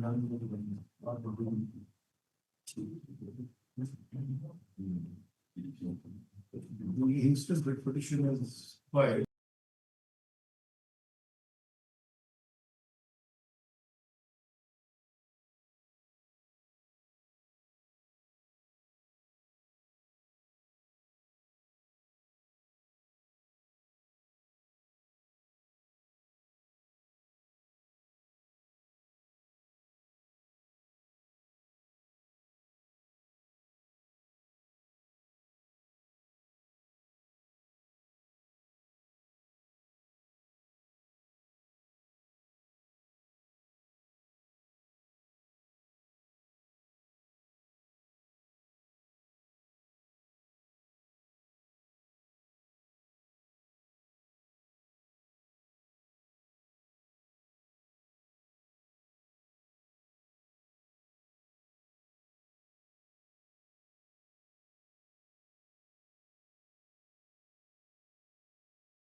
To say that the liberty may be given to the actual approach to civil court for that thing. I don't know 5. May please, man. This is a manner, a peculiar case which has once been heard at some length by a lordship in the earlier. On an earlier occasion, thereafter I had taken time to try to obtain some extra document. The matter lies in a factual matrix lies in a very short compressed manner. It was floated for a more. You could not gather any better. No, we have applied under RTI. I would have been happy if your lordship would grant me some time, but I think. Item number 6. One last big effort. We have only some market club. Some difficulty instant matter. Oh, yes. When you want, next week. Monday. Item number 7. It's imposition of penalty and royalty by the possible for the challenge by exercising power of the Orissa minor consistent rules. As it Tahsildar, Tahsildar has imposed penalty and royalty on the allegations of unauthorized mining, extraction of mineral by under Rule 51 of the Orissa Minor Consistent. This issue with the 51(1) and Lordship will have that 52 penalty. Whenever any transporting mineral, a minor mineral or whose behalf such extraction or So transport. this is what is conferred upon the criminal court, not upon the. And that's what the division bench has also. In one of the cases, we have said. Result 51 with 56. Yes, my lord. No, we have already decided that. I believe so. Because. I do have another judgment, but not your lordship's judgment. No, our judgment is also there. My lord, I'll sort it out. So fine cannot be levied by. He has no jurisdiction in fact. Merely This on- is what we heard. Right. That once this power to impose fine is conferred upon the court in a criminal proceeding. What is that? Then it cannot be. Judgment is. My lord, senior Mr. Procular was. I have, lordship will have that annex 8. I have another judgment. Out of your lordship, of course. I will. It will. Exactly. Close every doors for them. Mr. Popular. My lord, I'll search it. Got it. Tomorrow, Got it. Yes, yes.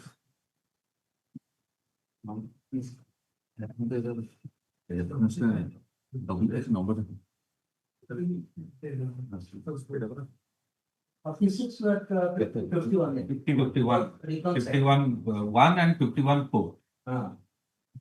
So unless criminal court finds him guilty, he cannot be guilty. Yes. it is vested into the. It was argued that 51-4 is independent of 51. That was the argument. That 51-4 is independent of 51-1, and so that if somebody has went unauthorizedly, then he has to. But there he was neither lessee nor owner of the. Here also he is not the owner. Neither lessee Neither the nor- lessee nor the owner. But the judgment by land senior has enclosed at annexure 8, he was a lessee. Even there also it is held that 51(1) and 4 has not. Maybe, but here I think this Is covered, it is covered condition.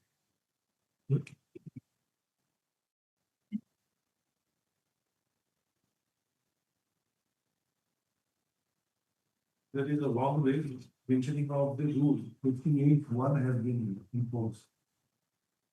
It should be 51(1). Yes.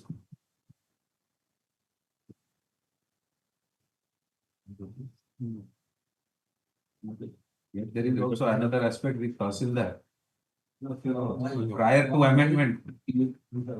to amendment, the order was passed, and post amendment.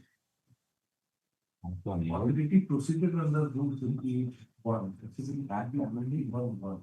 Mining officer, mining issue, but no, I'm not raising that one. In that case,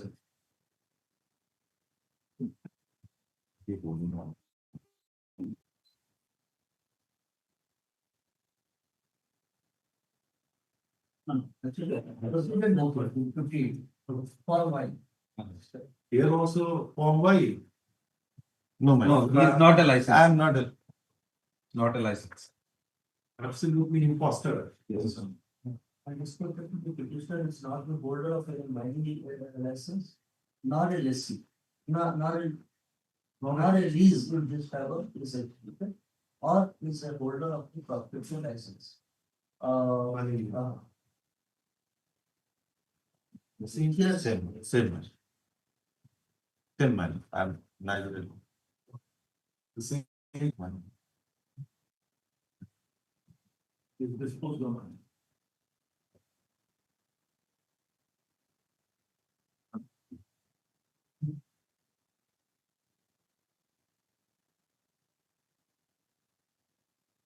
Item number 8.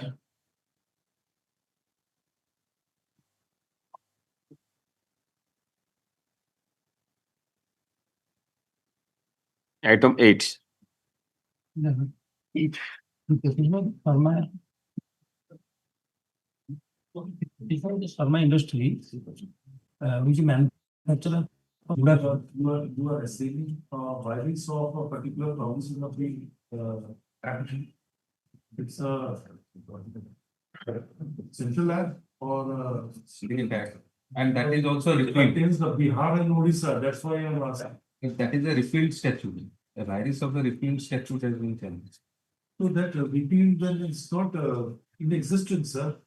Because it has been replaced by the Odisha Excise Act 2008 and corresponding. Remains, sir. 2008 or 2016. Yes. Huh? Yes. Rule in 2017. 70. Because rules are How act is repealed. the common order also passed 2019. That has already been required there too. Yes, 2019, the Bihar Odisha Excise Act was considered in respect of the writ petitions which were filed Pending in prior 2002, minor. Yes.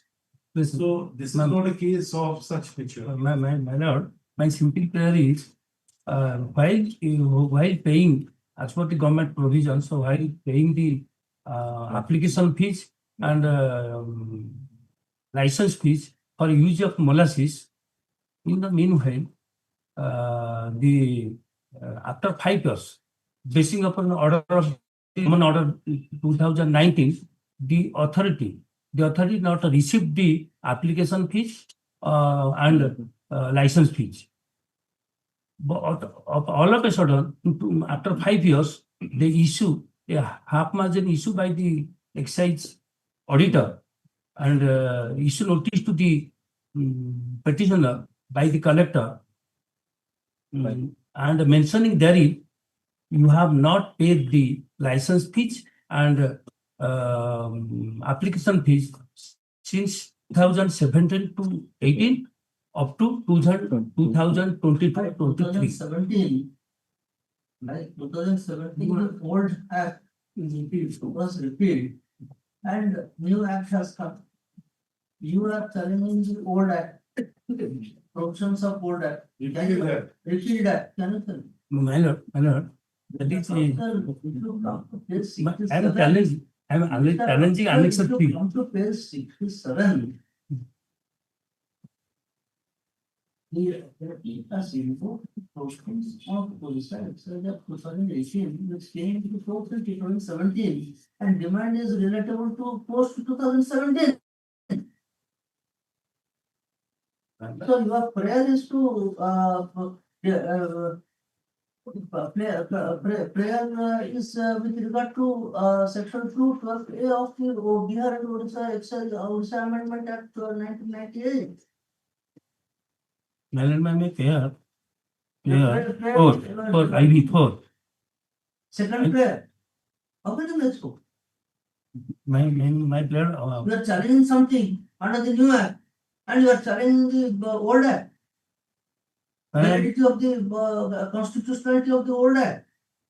My prayer is What one, you read? 4 minors. Kindly support. Second prayer, sir. Prayer number 2. Am I wrong? Miss ma'am. That is wrong photo, but my prayer. Sir, you have specifically said as to why the inclusion of molasses in section 2, clause 12A of the Bihar and Orissa Excise, Orissa Amendment Act 1998, and imposition of license fee and materials charges, charging that should have been charging of fees every year by the government, struck down as unconstitutional, whereas this act doesn't exist now. And the invocation of power by the authority in Annexure 9 is under a new act. Well, my answer without the second prayer, my prayer is for my lord. Challenge Meeting which has made there is really relatable to your larger prayer of the ultravirus. As you visualize, if the ultravirus prayer goes, petition is defective.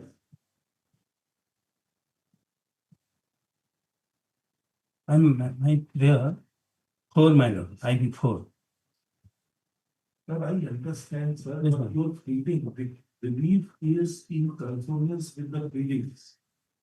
Yes, ma'am, I am permitted to. But the pleading Is all prayer, ma'am. relatable to the virus of the repeat that.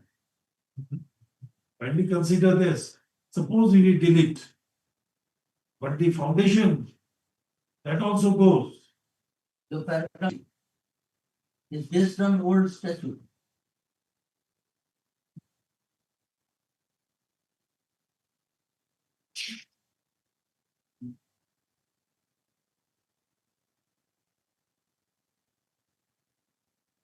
Madam, can you see Annex 3, page 52?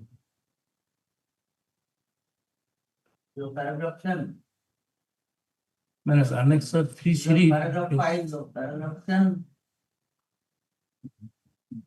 And you are talking about GST. GST is 2017. By then, old act has already been repealed. Madam, can you see Annex 3, page 42, madam? Sir, whether we should go by your pleading. What you have pleaded here, to stick to that. You cannot improve the case while arguing at the bar, which is just contrary to your pleading. That is, if you want Annexure 9 to go, once you want Annexure 9 to go, Annexure 9 is in exercise of 2017 Act. I mean, 2008 Act. So by then, Bihar and Orissa Excise Act has. Because you have taken a plea that you are not really managing the portable liquor, but you are manufacturing a Budaku. Yes, ma'am. And this is exempted under section 94 of the Act of 1951, which is repealed.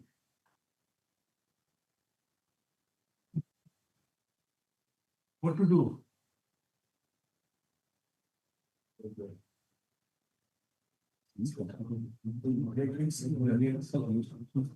My lord, I am.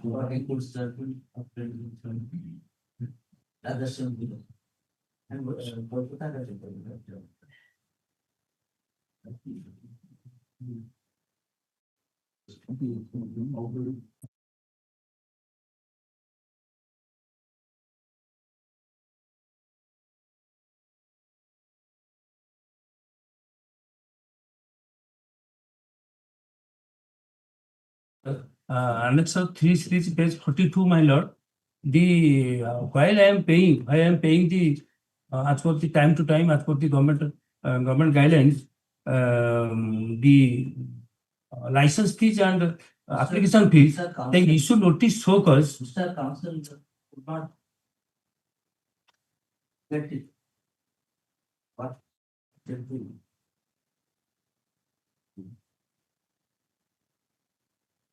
Sir, your demand is of 2017 onwards, right? Yes. Authority to exercise power. That is under Orissa Excise Act 2018, read with rules framed thereunder in 2017. And the act came into force in 2017. Demand is of 2017 and onwards. You are agitating unconstitutionality,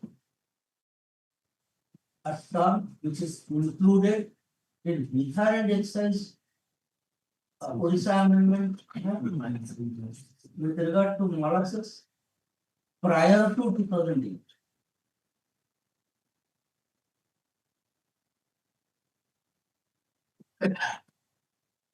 Yes, madam.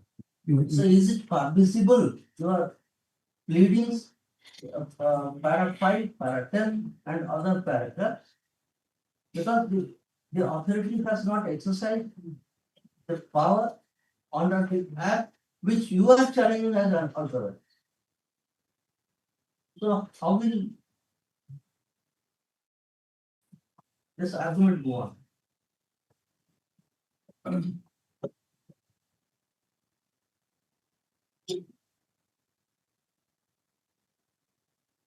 And then Annex 3, Annex 3, page 42, the notice. He has in 2017 to 2000 and specified therein and is imposed 5,40,000 rupees. After 1 month, after reply, they have demanded 76 lakhs. Even the petition has already deposited out of 22,000, 22,23, he has already paid all the dues 2020-21.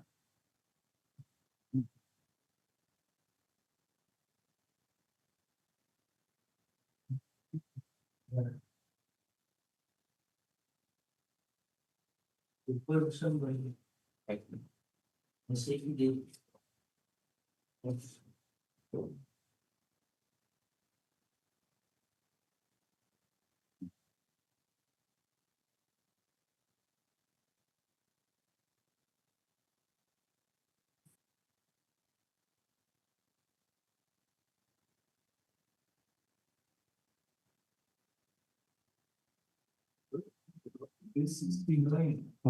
Look at means your right, now you are committing 17 days. Article 69. Very second paragraph.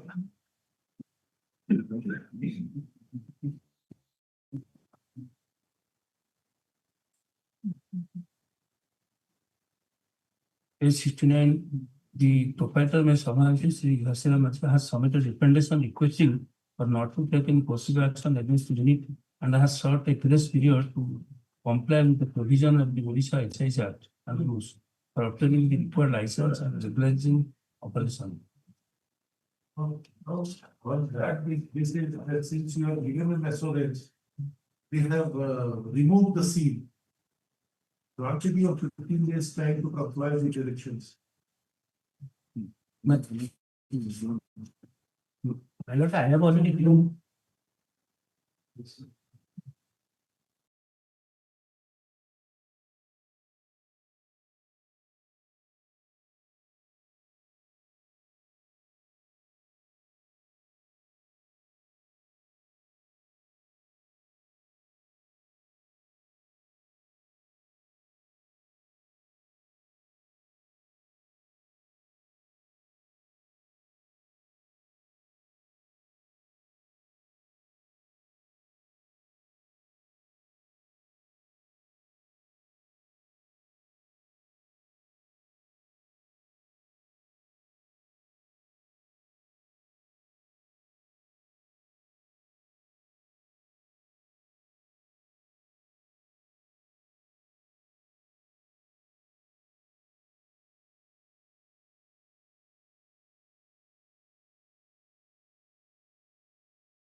What is the period? In 46 clearly mentioned the, in page 46. Okay. 46 now. 7.2, you have said, but all of a sudden, basing upon aforementioned memo number 3 issued by the auditor on 28/5/2025 for the period 2017-18 to 2022-2023, notice issued by your division office on 5/6/2025. That's the So if you have a license for 2020 to 2021, then how can you impose the penalty for that period? How can you impose? We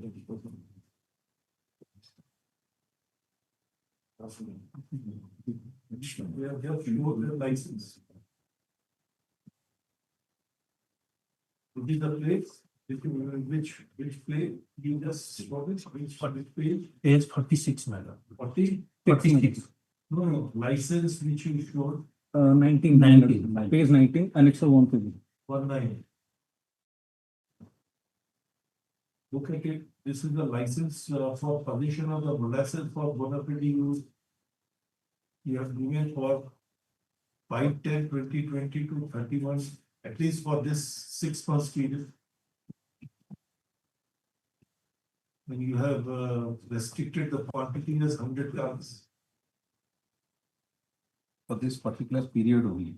Correct. So how can you include that period in your demand? He has paid the license.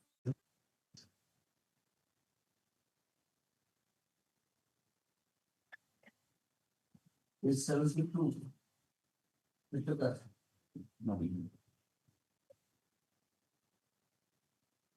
17, 18 to 22, 23. How can you include it this period? You have a license for this period.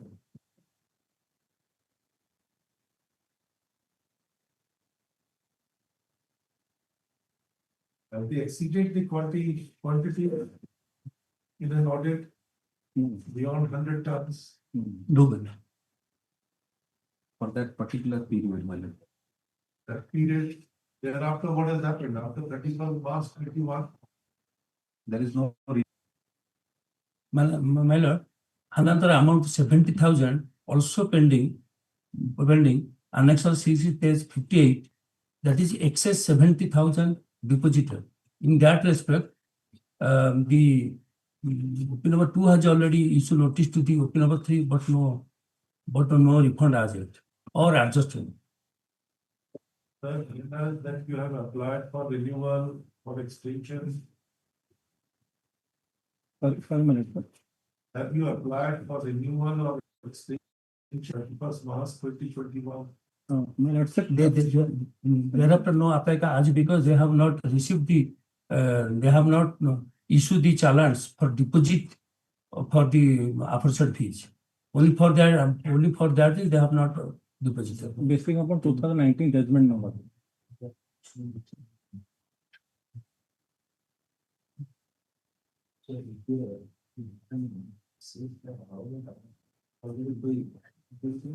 And license fee still 2021 with excess of 70,000 is pending since 2020. After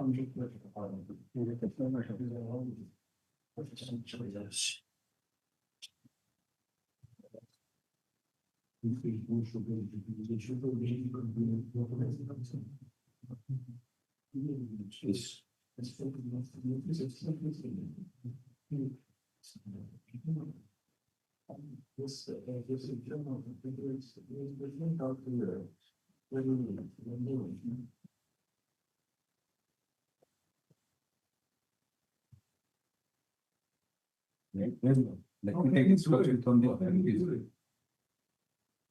For that particular period, if he has paid the license fee, that period. He has already. Yes, for that period. Otherwise, you should not have granted him a license. Identifying 70. Mr. Das, I'm applying the proposal. 72 first paragraph. It has made very clear submission before the application. Right. Specified of 17, 18 to 20. Then, down below, perhaps he might have referred to wrong provision of law, maybe. But if you come to another paragraph, where he says that he has paid in excess. He has paid up to 2021 and 70,000, page 78, up to page 78.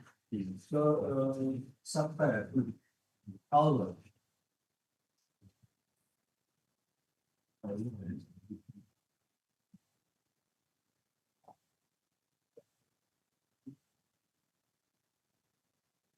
not it.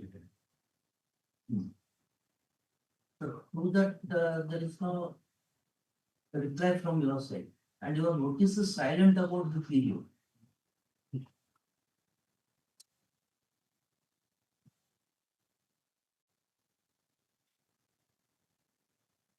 This notice at page 67, that is in continuance to the notice, so-called notice, that is issued on 5/6/2025. So, if your lordship will have a glance to page 67, the reference, so-called notice 5/6/2025, then half margin memo 5/7/2025, joint enquiry report 3/7/2025, and office. Sir, Yes. demand is filed. Yes, the period for The demand. demand is raised. Yes. Unless that is there, it is incorrect.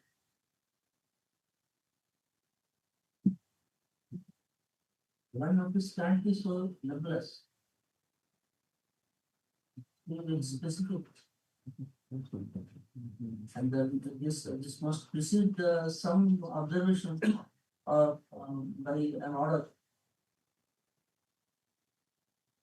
Subsequently on 19/7/2025. Reasons are also not emanating.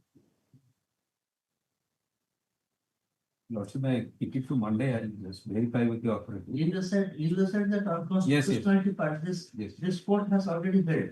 Yes.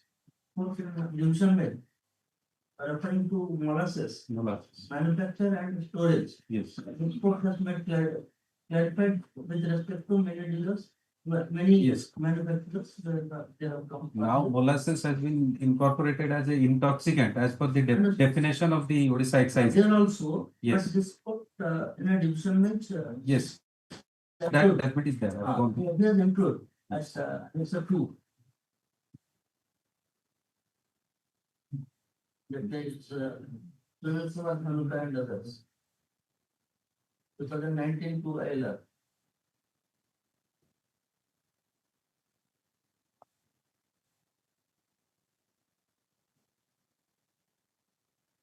Yes. You may call it on Monday, I'll just verify with the operator.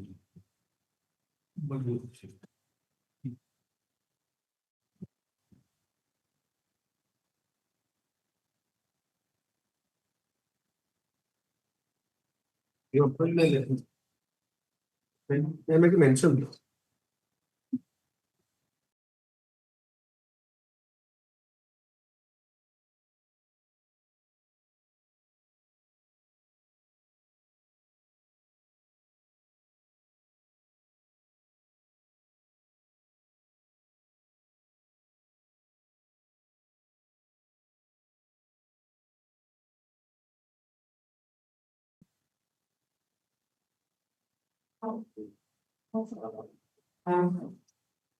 Yes, ma'am, permitted to make a mention. Why this time? I'm sorry, this matter was directed to this today. I ordered 13th August 2025. Item 13. 30. The hearing. Yes, item 13. Let it be called. Even if the last case. Let us see. Item number 9.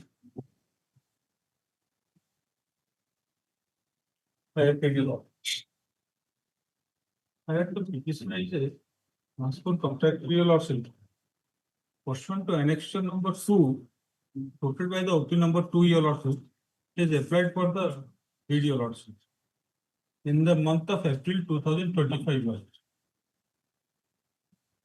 And without erasing that video lawsuit, without cancelling that or without notifying anything, the collector again floated a bid in the month of October year or August year lawsuit and annexure 3 to page 21 year lawsuit.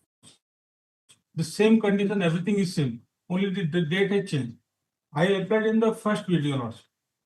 Neither that was cancelled, neither that is cancelled, nor any notification has been released regarding any modification or anything here also. No, they have. I in the. Yes, your lordship, that was cancelled. That was not cancelled, your lordship. During existence of that tender. Yes, why you have. Plus, in fact, the previous tender has been cancelled. There is a condition has been kept that those bidders who had applied pursuant to this tender miller, their bids will be taken into consideration. Consideration is the next. What does it mean? They not mention those things in the. No, this is what subsequent tender. extend the agreement. So then your bid will be considered.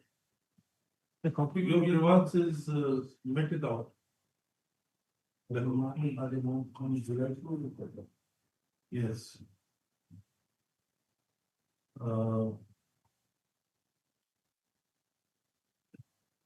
The instant reproduction is taken out by the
We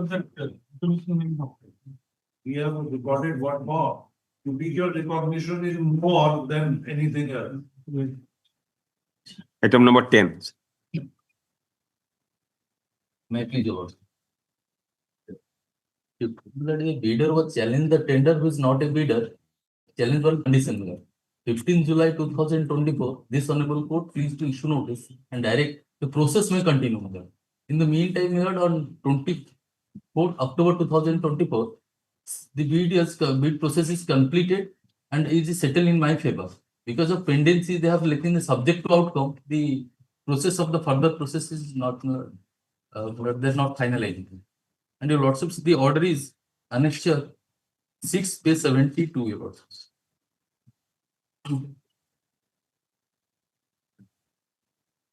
So what is the difficulty? They have approved my tender page 17, but they are not executing agreement because the matter was they are subject to this on the matter is sub judice before this one. Lordship is for his prayer for challenging. I am not a that party. This is somebody else. Somebody had. So let this party be listed along with that. Yes, party. sir. That's what we- Tomorrow. Not tomorrow, next week. Yes, sir. Oh, bless. Next week, only 2 days, huh? Yes, ma'am. There. Yes, ma'am. Oh, bless. Item number Tender matter. Now, a technical bid of the petitioner has been rejected, madam. The rejection has been rejected. Technical bid has been.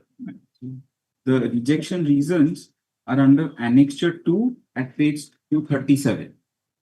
That would be PDF page number 252. PDF is 252. Well, and the brief page is 237. Okay. What that 237? Serial number? Now, my lords, this is for Bodchana block. Petitioner's name is Vidush Kumar Bhala. We are concerned with the next page, that is Binjapur block, same reason. Only mention 6 numbers of vehicle instead of 8 numbers of vehicle. Well, Disqualified. disqualified on this ground that applied for 4 blocks. Correct, but mention only 6 numbers instead of 8. 8. Now that document itself, my lord would find at page 75. What 75?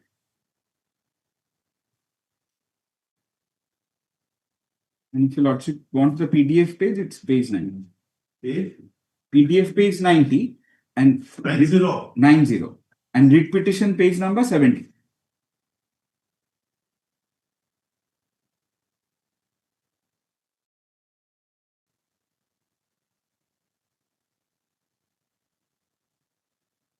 Yes. This is the relevant portion. My lord may see he has applied for 4 blocks. The first one is Binjharpur and he has 2 numbers. Then next one is what is the serial number? my lord, the handwritten portion, serial number 1, Binjharpur. Please, name and location of the, no, this is. The page 75. I'm sorry, I'm really sorry. Computer page is 90, but writ petition page is 75. Henceforth, I'll only say the writ petition page. I'm so sorry for that. Declaration. Now, yes. Now, see, he has applied for 4 blocks. Correct. Binjharpur, 2 vehicle numbers he has given. 2 numbers. Yes. Then serial number 2, Bori, he has given 1 and 2. And below that, he has written Bodchana. And this. So basically, it's a human error. He should have maybe given 2 numbers there, the same vehicle numbers. Then for serial number 4, again, he has given 2 vehicle numbers. Now, on this ground, they have rejected me. Now, I am only concerned with the first block, Binjharpur, because after the price bids have been declared, I am L1 there by 8%. So if I am awarded for Binjharpur, it would inure to their benefit.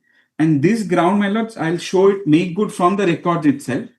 Other players have mentioned similarly in the same vehicle numbers, and they have been given. So that your lordship would see what others have done. the price bids, my lords, I'll show that that's also there at Annexure 4 and 5. But my lord may see what others have done. That would be at Annexure 3 series, page 243. Oh, they have applied for 3 only. My lords, they have applied for 3. So they have given 6. My lords, the issue is that we have given the same vehicle number for each block. Same vehicle number means? So, Oh. so basically everybody has 2 vehicles. They are giving 2 vehicles for separate blocks. For me, I made a mistake. This 2 and 3 in one column I wrote, and independently against that I didn't mention the vehicle numbers. Or maybe I shouldn't have applied for 4. You did not repeat the same. I didn't repeat. Or maybe I could have used a separate sheet. Whatever, my lords. The tender allows multiple. Now, my lord may kindly see. Body and persona, you wanted the same vehicle to be repeated. My lords, in fact, the same vehicles have been repeated for all 4. Maybe I should not have given 2 in that one same column. This is really a ministerial error, not your error. Everybody is giving the same vehicle number 2 My lords. for each and every block. It is the same thing which will go. That is considered, but In the worst case, my lords, they could have considered me for 1 block. N block, they have cancelled for all the blocks. Worst case scenario against my client would be that Why you say you are L1? Because you take it at the technical bit, it was rejected. Yes, that I'll make good, my For lords. financial. My lords. From the document itself, I'll show, my lords.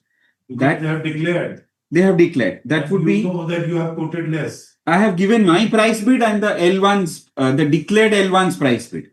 That would be at Annexure 5, page 254.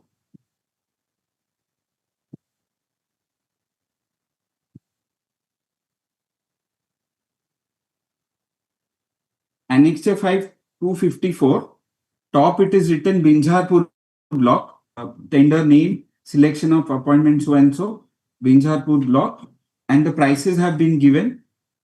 First one is Pradeep Kumar Kara, that may not consider. The next one is important, Prafulla Kumar Mishra, and he has quoted -2%. The relevant portion would be quoted percentage is -2%. And he has been declared as L1. Now my price is on the previous page for that same block. And my price is -9.99%. So, which is almost a whopping sum of 7.99% less. So, this writ petition is only restricted to this block. Others, since I am not the L1, I am not pursuing that. I am only concerned with Binjarpur block. If this goes through, then they would also be benefited. Well, if the corporation has quoted the tender, so need to be civil Mr. The advocate Mr. Samir Kumar is the usually accused. We will serve. you have instructions. We'll serve, madam. In the course of the day, we'll serve. Susrita Saab. Susrita Saab.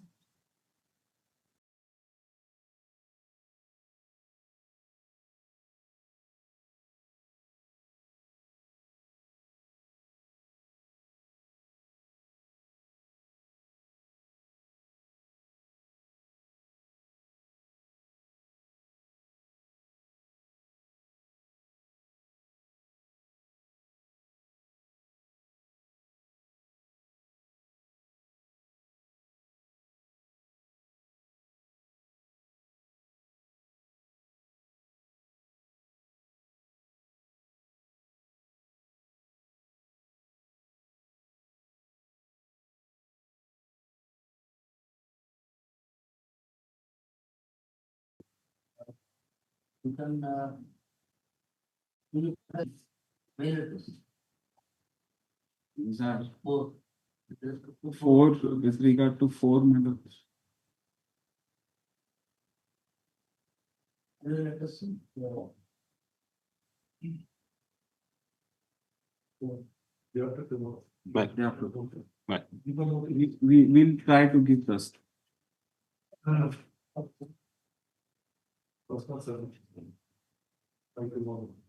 May I just request that it let it be in that fresh admission category? Okay.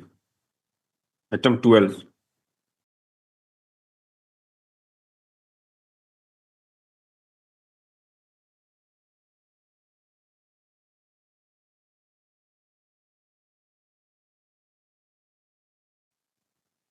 That of procedural disposal, I will make an application. Justice is everything right. These are things to produce before the CWC. While you can approach the CWC, there are formalities that will be followed and then it will be. Item number 17. May it please the Lordship. My Lord, yesterday I was trying to make out that without serving me a so-called notice, as mandated under Section 73(1), the tax is confirmed upon me on 3 grounds. In the show cause notice, I was not required to show cause why the tax should not be demanded on these 3 grounds. And I was not required to, the amount of tax was also not specified. No contravention was indicated. Without a so cause notice, which is a condition precedent for confirming a demand, tax cannot be demanded on me. That was my ground, Your Lordship. My Lord, I relied upon Section 73. If Your Lordship would allow me again, my Lord, Section 73. Section 73, my Lord.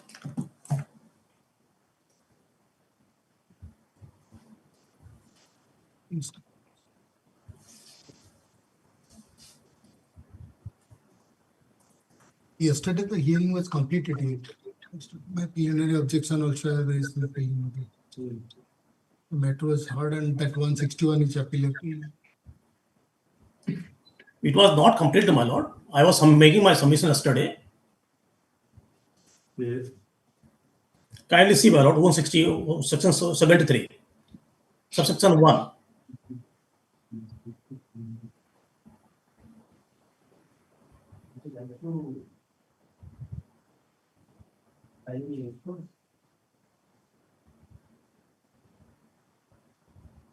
Lordship,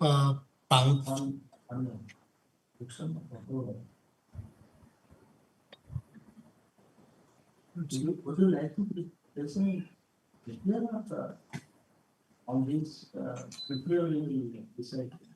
Lordship, provision record here, Lordship, prima facie, Your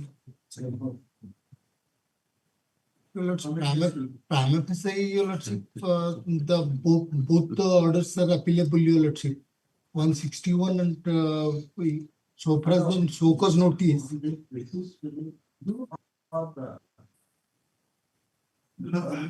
you want to file any response?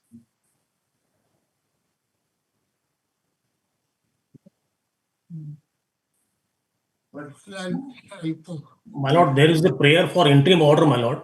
Your Lordship may not grant interim order. My Lord, interim order, there is prayer for interim order. Interim and my order Lord, will be granted. one privacy case I have made out that without a so cause notice, demand is confirmed upon me.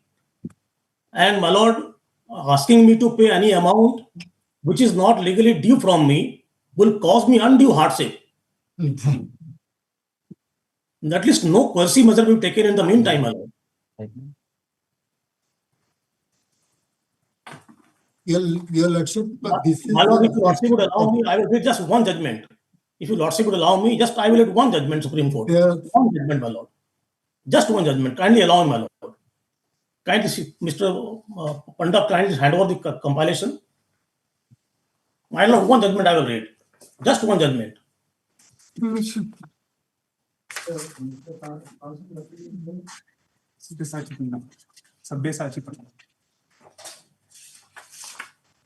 My Lord, is 16 of the compilation. No, Mr. Ganesh Manthi sir is also the advocate on record. His associate is present over here. I'm appearing on behalf of Mr. Manthi. Look, I'll file during the. My lord, kindly see page 16. Page 16, my lord, kindly see. In the compilation, page 16, Compilation. metal forging. Just now the compilation handed over, my lord. This is what about?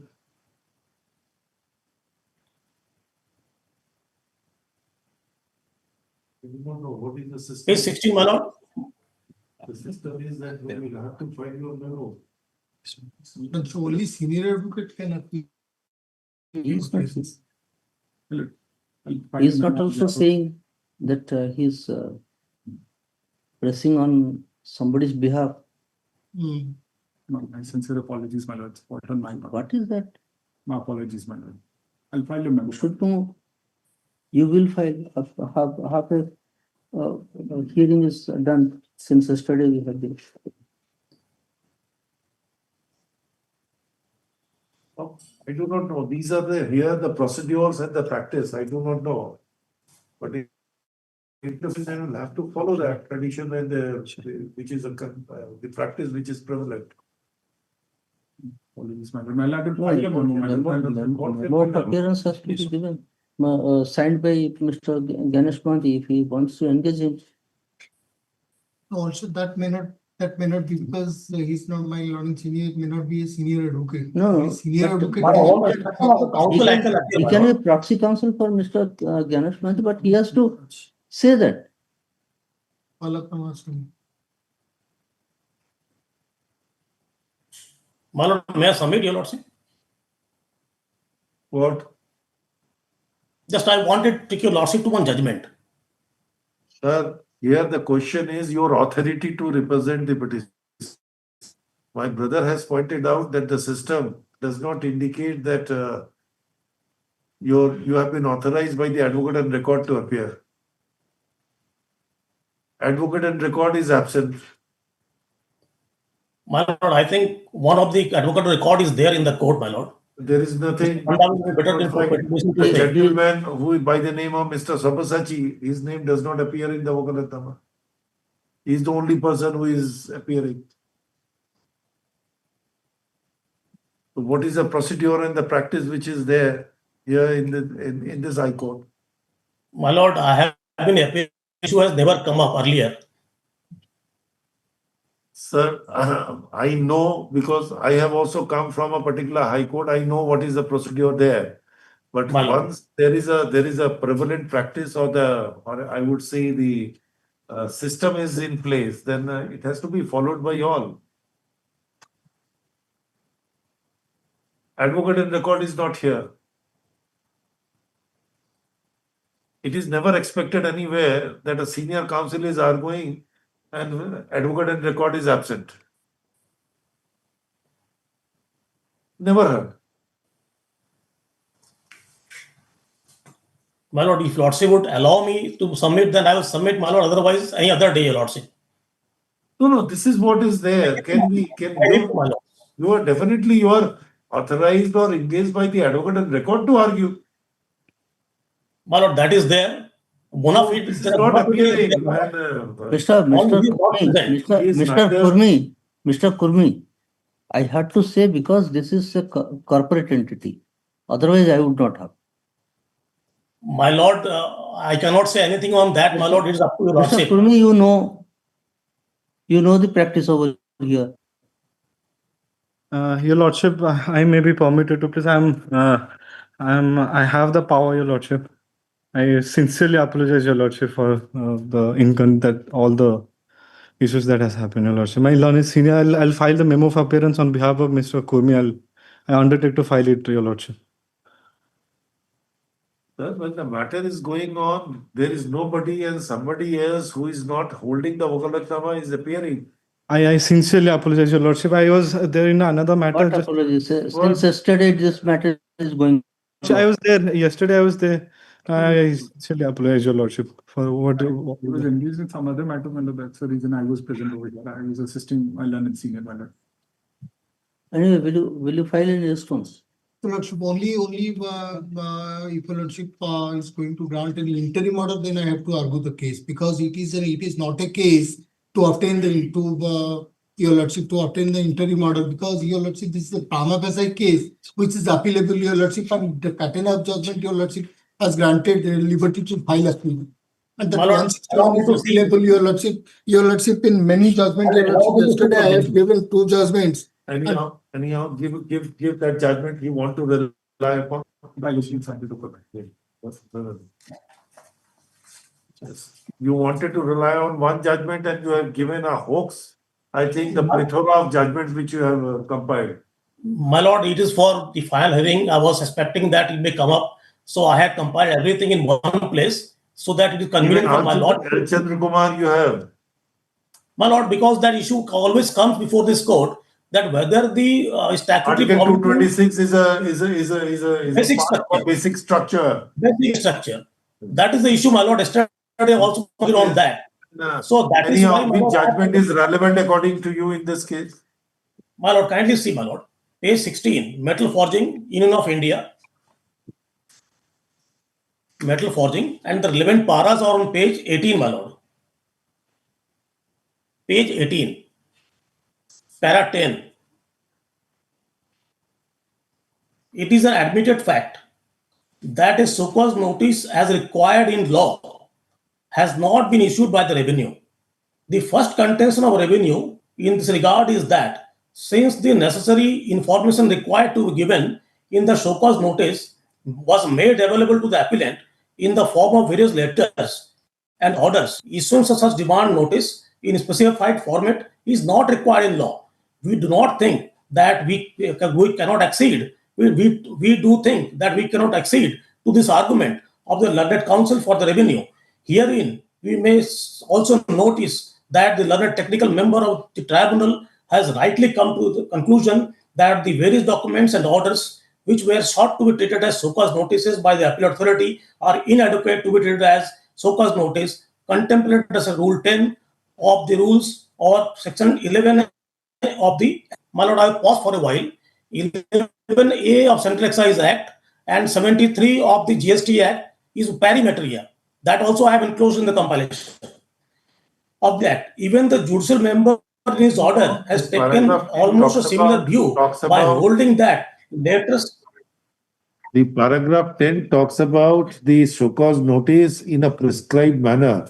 There, the argument was advanced by the revenues that there were several correspondences, several things were passed, which shows that the point was taken and those can be treated as a show cause notice. The Supreme Court held that no, if it has to be issued in a prescribed manner, which is provided in those statute, then those letters cannot be construed as a show cause notice. Meaning thereby that, This is what it has been done. Meaning thereby that, beyond show cause notice, no letter, no correspondence, no exchanges can become show cause notice. If something is not in the show cause notice, it is not in the show cause notice. Letter communication cannot be shown to treat it as show cause notice. Can it be logically deduced from the observation of paragraph 10?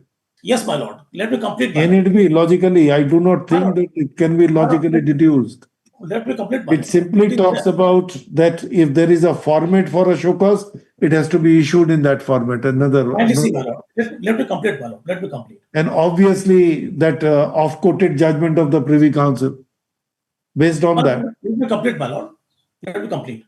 Even the judicial member in his order has taken almost similar view by holding that letters either in the form of advice or deemed notice issued prior to finalization of classification cannot be taken as a so-called taken note of as a so-called notice for recovery of demand. And we are in agreement with the said finding of the 2 members of tribunal. This is because of the fact that issuance, kindly see, my lord, this is because of the fact that issuance of so-called notice in a particular format is a mandatory requirement of law. This is what I'm saying. The format was already there in a prescribed manner, which was given there. Point, my lord. Here, is there any prescribed format of a show cause? My lord, then let us see section 73. That is the format. No, it's not a format. So That's a requirement. That's a requirement. My requirement is so cause notice must ask me why this amount should not be demanded from you for contravention of this provision and so much of amount. The show cause notice doesn't say anything about the amount. So cause notice. The substance is known. So cause notice does not require me to so cause.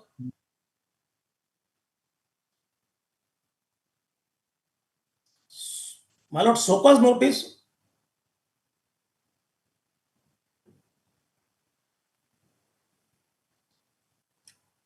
My lord, so cause notice never required me to so cause as to why so much amount should not be demanded from you for contravention of this provision. It is simply a passing observation. I am never required to so cause. So I never had an opportunity. So 73(1) is not complied. Having done so, it is without jurisdiction and nullity in the eyes of law. So, prima facie, I have a very strong case. It is a case of no so cause notice at all, as far as 3 grounds are concerned. 3 grounds. I am not trying to other grounds. That I am not disputing. I am disputing only 3 grounds. For these 3 grounds, there is no so cause notice. Then, my lord, my next full submission is that on the 3 ground, assessment have been made on the basis of base judgment. Section 73 does not empower the proper officer to undertake a base judgment assessment. Base judgment is provided only under section 62. 62 cannot be invoked in this case. So, from any angle, my lord, from any point of view, the imputed order is not sustainable. Base judgment can be done only in case of non-filers under section 62. Under 73, assessment has to be done on the basis of records. And so after giving a requiring him to show cause why the amount specified in the notice should not be demanded, nor is complied. That is my submission, my lord. Base judgment cannot be resorted. 73 does not empower the authority to resort to base judgment. And my third full contention is that when the assessment is made on the basis of my own books of account, it cannot be treated as a base judgment. Only when the books of accounts are rejected, then only it can be said base judgment. So on the 3 legs, my lord, I have a very strong case, prima facie, your lordship.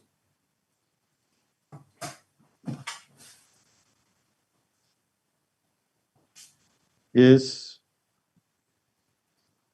So, my lord, my 3-fold contentions. 1, without a notice under 73, on these 3 grounds, on 11 grounds. On these 3 grounds, I was never required to show cause as mandated under section 73. To show cause why? The amount specified, there is no amount specified. Now, my lord, kindly see section 75(7). Section 75(7). Yes. Section 75(7), my lord, kindly see. It deals with general provisions relating to determination of tax. 7 says, my lord, the amount of tax, interest, and penalty demanded in the order shall not be in excess of the amount of the notice. My lord, I will pause for a while. I say this amount was never demanded in the notice. This demand has come for the first time in the order. So by virtue of 73(1) and 75(7), the demand has no leg to stand. Yes. That is my submission, my lord, to demonstrate the prima facie case and how to demonstrate that the demand has no leg to stand. When the demand has no leg to stand, asking me to pay any amount or not granting interim relief, my lord, would be prejudicial to. That's my submission, lordship. As far as interim prayer is there, directly in conflict with the Act. 73 does not empower a base judgment. Only 62 does so. And base judgment is a notional assessment. It is a presumptive assessment. That can be done only in the given circumstances under section 62 and not under 73. Yes.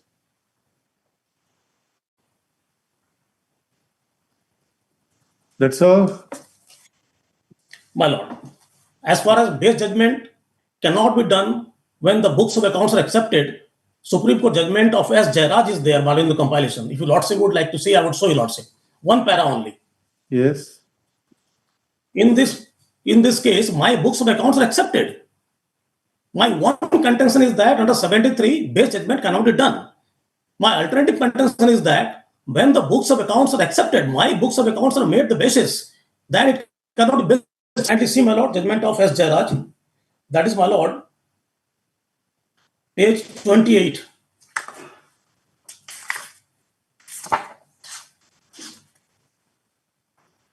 It starts on page 28, my lord. And the relevant paras are on page 30. Page 30, last para. In the present case, the High Court found that the turnovers involved in the first and the third items were not determined on the basis of any estimate judgment. The quantum of turnover in respect of both these items were based on the SSC's books, account books. It has almost been conceded on behalf of the revenue before us that the determination of the turnovers relating to the aforesaid two items was made from the entries in the books of accounts of the SSC. The true position, therefore, was that certain items which had not been included in turnover shown in the returns filed by the SSC were discovered from his own books of accounts, and the SSC's authority included those items in his total turnover. For these reasons, the High Court was justified in holding that the assessment of the first and third item could not be regarded as based on base judgment. So when you are relying on my books of accounts for determination of some liability, it is not a base judgment. Under 73 cannot be done, and it is not a base judgment at all.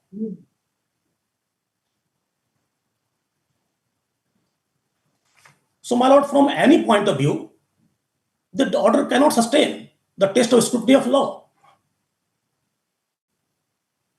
Yes. Yes, that's all. My lord, on 73, my lord, on 73, I was submitting that it opens up the words, phrases, where it appears to the proper officer. No, that you have already argued that it has to be construed in that way. The quantification has to be made. In absence of quantification, section 73 cannot. You have said that so far as items are concerned, they quantified it. So far as the last three items are concerned, on which the entire demand has been laid upon, those where there is no quantification, there is no reference, a separate show cause notice has to be issued for such purposes, and having not done so, then the entire exercise is wrong. That is what your argument is. Correct, my lord. So there is no difficulty. You will consider it. My lord. You consider it. Your Lordship, may kindly turn to page 135. It is not a case of no show cause notice, Your Lordship. No, he says show cause notice was issued, but at least three items were omitted in the show cause notice. Not omitted, Your Lordship. Not omitted, Your Lordship. And there is no quantification. There is no quantification. Your Lordship, it is not a case of simply 73, Your Lordship. Your Lordship, on the last occasion, yesterday, I have, Your Lordship, argued. Your Lordship, this is a case pursuant to the audit, Your Lordship. So far as the relevant portion of the ABR, I have submitted so far as the ABR, how he has not cooperated with the audit team. And that you have shown this paragraph. Exactly, that has been reflected in the show cause notice itself at page 149. And page 149, Your Lordship, we have called for the evidences, we have called for the documents, and Your Lordship, accordingly, the assessment has been done. This assessment order has been completed on 31st August 2024, Your Lordship. And if it is the assessment order itself appealable, Your Lordship, and also in the assessment, Your Lordship, when the show cause notice has been issued, he has participated in the proceeding and he has not raised any objection. His plea of subsection 1 of section 33, it says that the amount as is specified in the notice. Your Lordship. And once the amount is not specified, as is a clear-cut case, because you have also admitted that there was no quantification. There was no specification of an amount under these three heads. Your Lordship. So in that event, he says that it will not be regarded as a show cause. Your Lordship, so far as the interest is concerned, interest cannot be quantified because interest is up-to-date interest, Your Lordship, that up to reverse, Your Lordship, reversal. So now he is taking shelter under section 75 subsection. Your Lordship, I am very unfortunate. Your Lordship, I am very unfortunate to proceed. Why you consider as unfortunate? Department, Your Lordship, Your Lordship, two opportunity. Before the audit visit team, before the assessing officer are in the course at the time of notice, he has not produced any document. And due to non-production of document, the quantification could not be made. And due to non-quantification, Your Lordship, now after 7 months, 8 months, objection that since quantification has not been made, so I am not liable to pay and it is non-honest.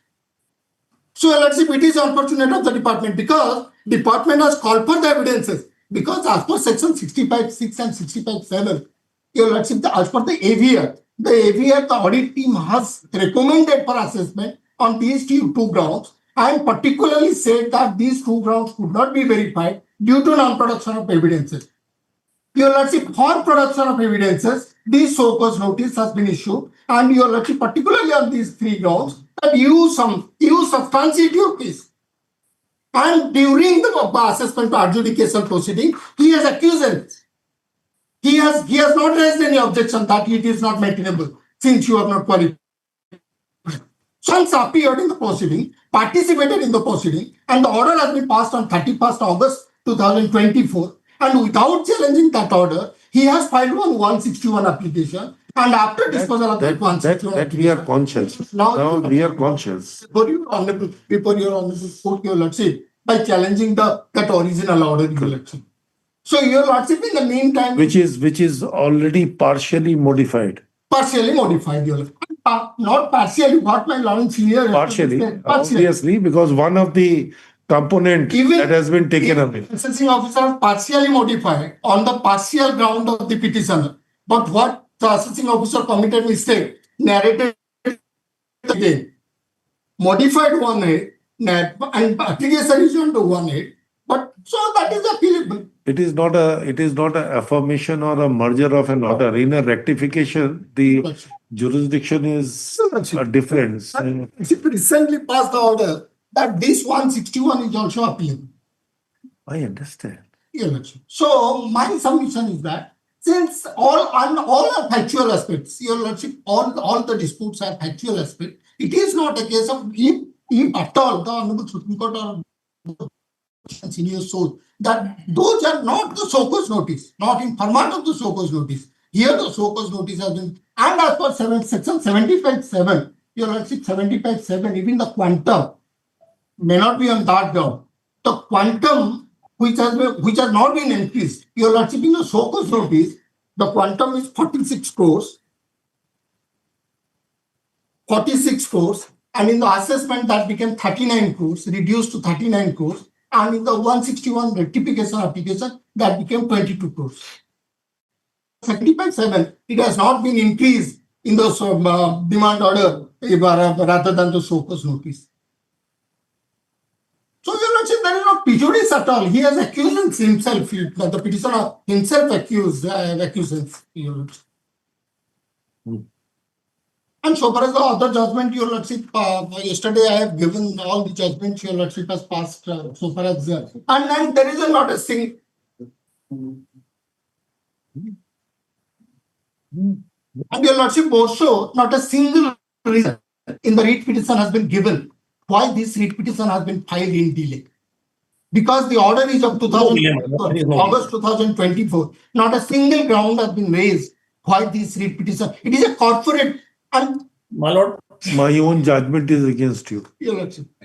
It is a corporate body. The delay and latches can only be attributed if the cause of action which is pleaded, for which if any civil suit is filed, then in that event, if it is within the period of limitation, there is no difficulty. Suppose if the normal period of limitation for the suit expires, then in that event, a writ court has to satisfy itself whether there is any sufficient explanation. If it is within that particular period, Plus it's order, No need. it's orders. no, that is, So plus that. that is not we have said. GST, your lordship. We have not said this. GlaxoSmithKline, your lordship has taken that judgment. That was an inordinate delay of more than 3 years. Your lordship, but here after the due date of filing of. Those were the orders of 21. Those were challenged for the first time in 25. So those were taken into consideration. Otherwise, Recently also. I believe. consider, yes, Your lordship. put it for final orders in the next week.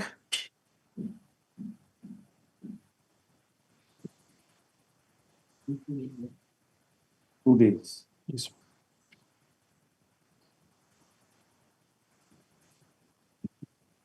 We'll give you a date for final orders. Yes. Yes. Your lordship, more solution. Final order will be there. We are disposing of the main matter itself. Item 18. Obliged, my lord, deeply obliged. Fine. For the steering committee.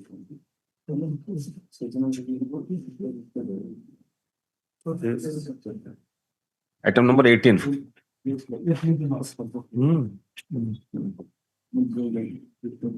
Yes. Get for your lordship. It's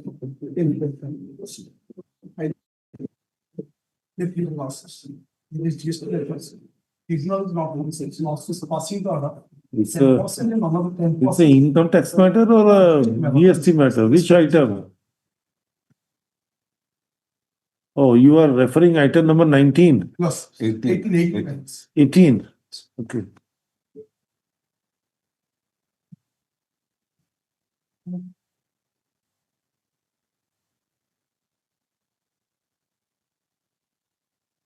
Yes. Appellate court. loss is passing the 10%. Yes. What will happen? Item 19. No, I'm not saying this. It's percent.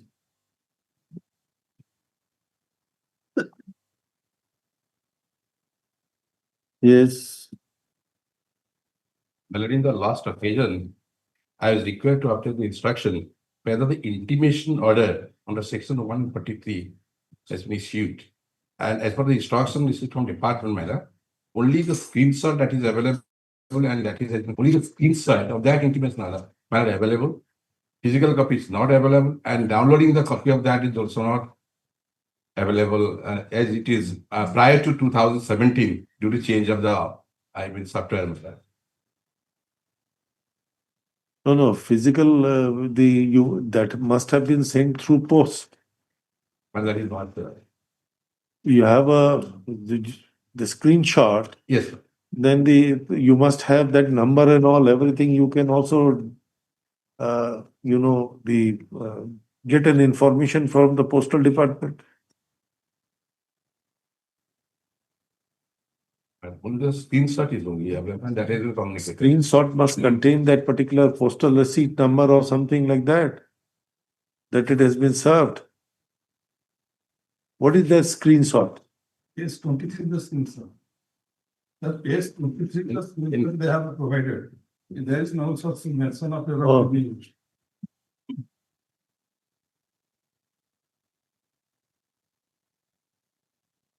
Only the date of service.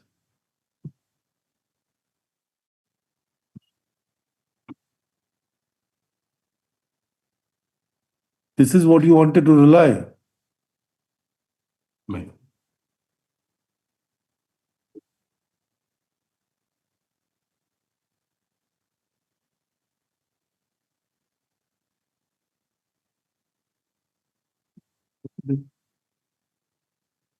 See.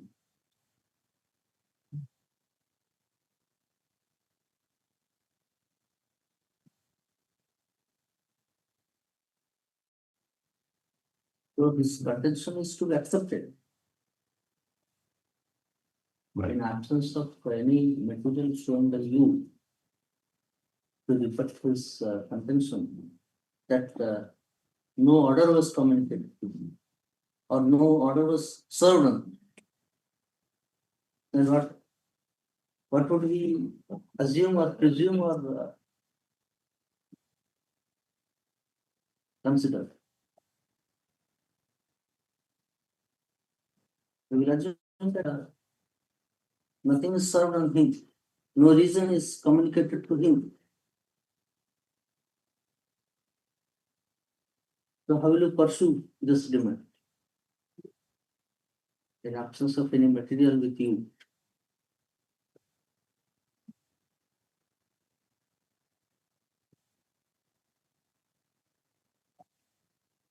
Is manually fed by your department. Right. So there can be possibility of mistake in feeding also. In absence of any record to show that was the demand raised by way of an assessment order or adjudication order.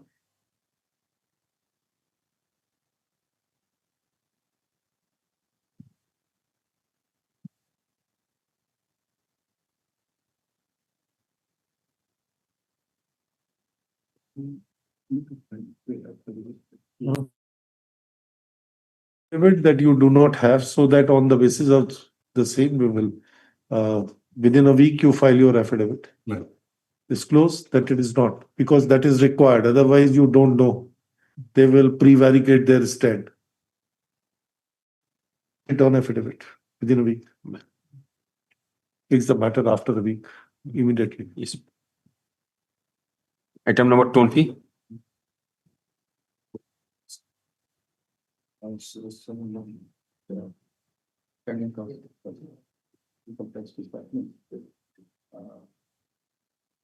belongs to and we get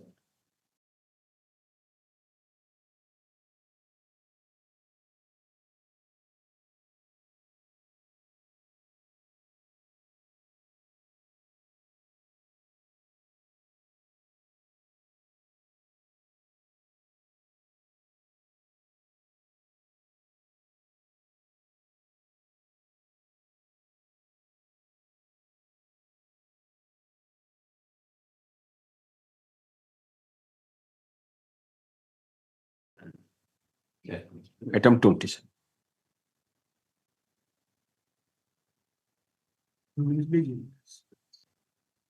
Already passed order on 11/25. There was already a document, Annexure 2 has been supplied. So the reply was given, they wanted to take an instruction whether it has been given or not. They have not given. Yeah, it is No, that you have given. Only thing is whether they have received what instruction. Yes, madam, no required document has been supplied. Before, no required document has been supplied, madam. What? No required document. So this copy, By annexure. the copy was not supplied. Annexure 2. Yes, madam. So that has been supplied, madam. Madam, I have. So how they have enclosed this copy?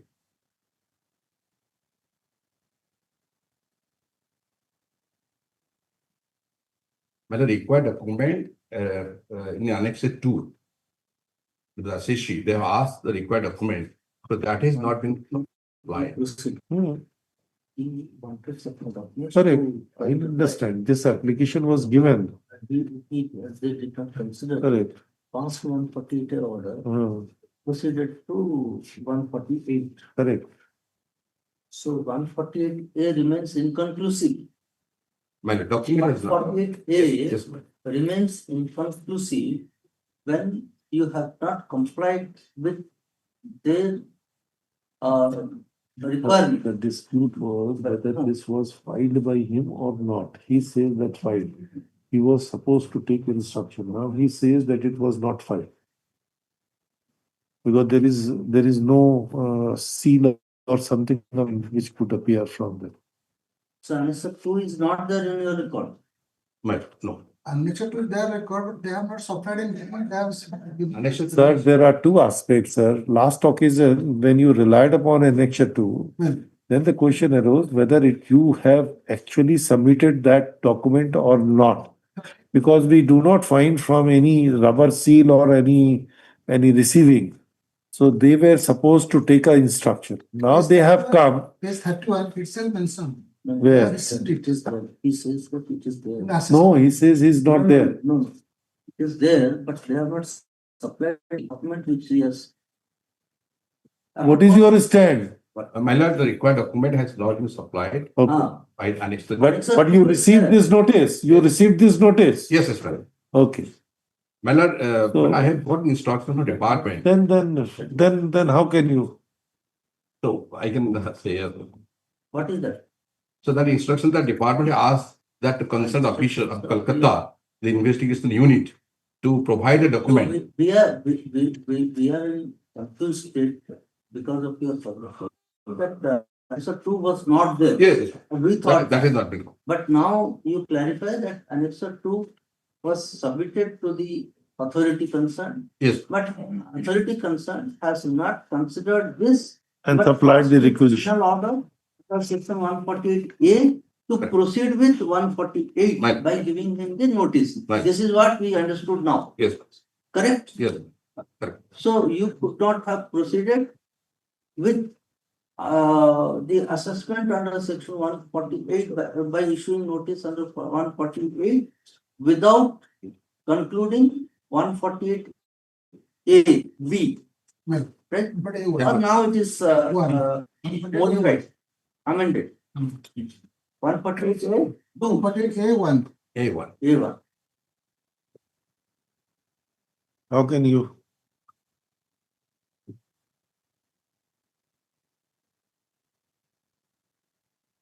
What instruction you have? Right.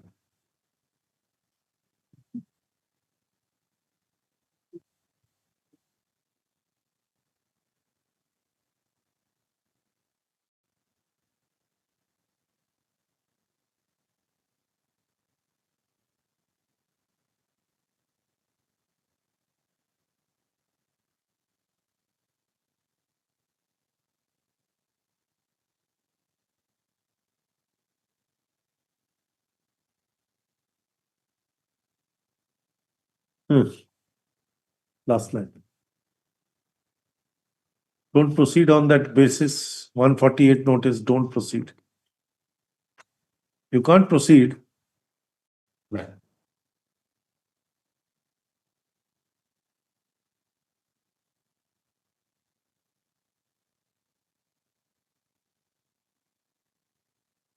No, 148, how can you ask him to appear and proceed with? To file submissions under 148. We are in 148A. Yes. So this instruction is vague. No, I understand. He says grant adjournment so that we'll provide all the documents to the assessor. For the purpose of 148.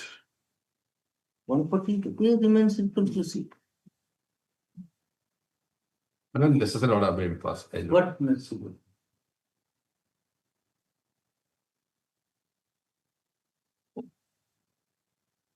Everything is put upon us. Income tax.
So this is, you are really violating subsection 2 and 3.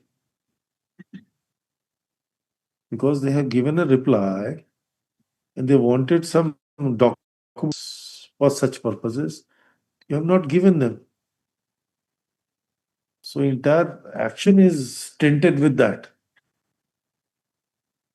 Because subsection 3 says on the basis of the material available on record and taking into account the reply. So material, when you are relying, will you not give them the material that this is what the material available on the record? And if there was no material available on the record, how you have arrived at or how you can form an opinion that a notice under section 148 is to be issued? It was based on no material. This very line itself. So there was no material. You have the material with you, but you want to proceed with. That is what it appears.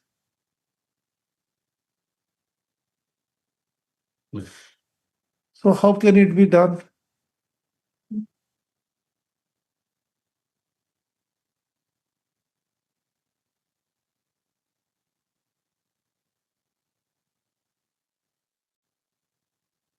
There are two modes, sir. One is one can also invoke 148 straight away.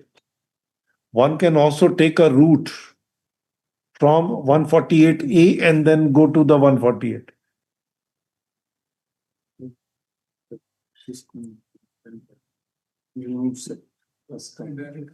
So 148 is mandatory because of drive shot. Chicken traction. That says that both proceedings for pre-assessment. You have to pre-consultation notice to be there. So, according to that, they have made amendments, which is substituted. For the assessment in 2019-20, same. Oh no, it is now the change has come. The subject to the provision of 148A. So now the route has been given 148A. So that's the preliminary stage. They must get an opportunity.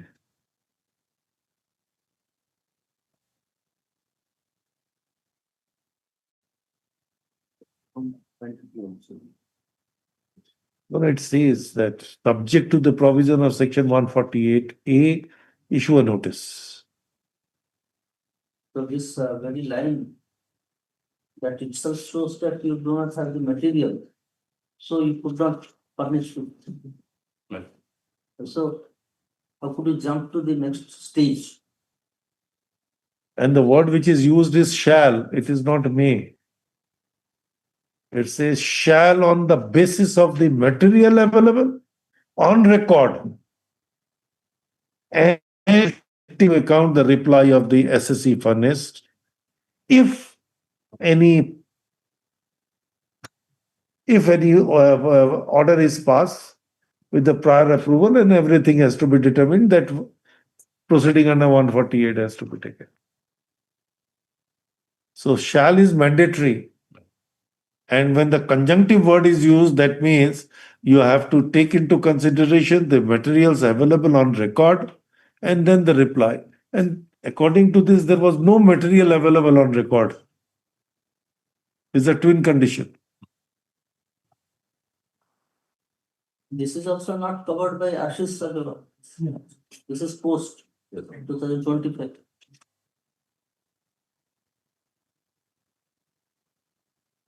Go, what to do? No, give them an opportunity. You have asked for the time, but you don't proceed on 148A. There are two ways we can do it.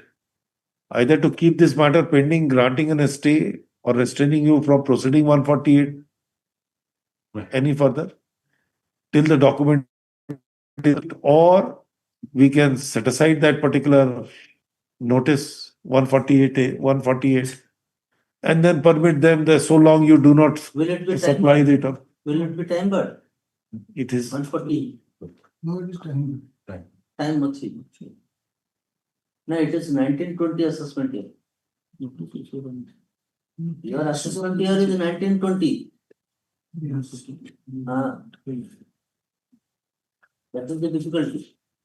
If we set aside this notice and ask you to appear in 148A, revise 148A, then 148 would be time barred or it will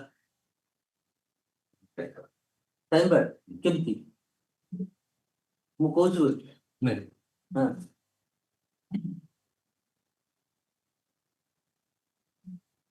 ଆପଣ ସବୁକୁ ହଁ mark କେମିତି ଦେବ?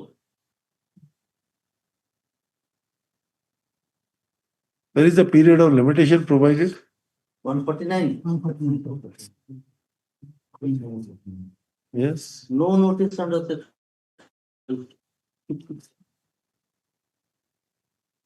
That is 3 years. No.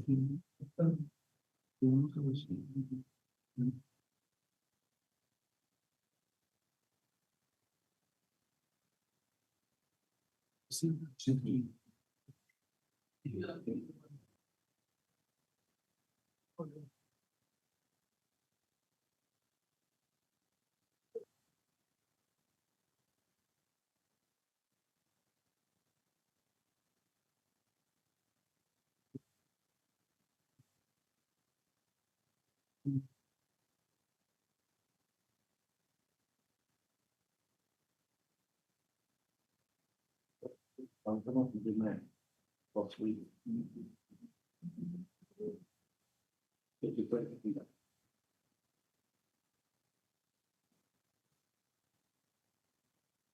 Oh, there is a clear indication which is given in the.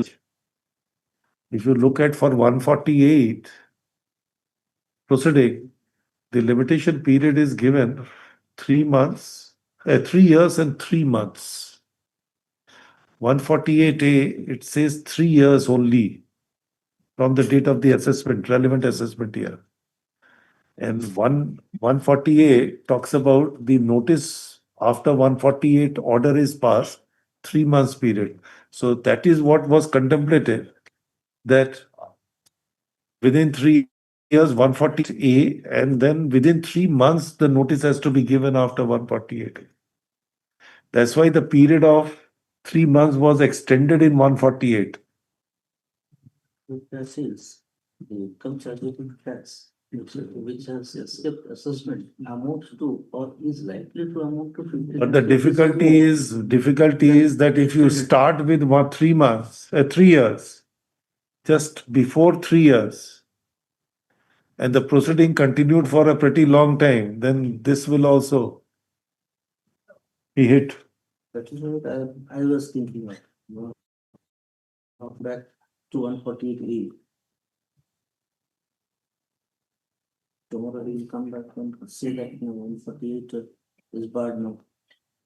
How much is the amount? More than 50 lakhs likely. 48 lakhs. 48 crores.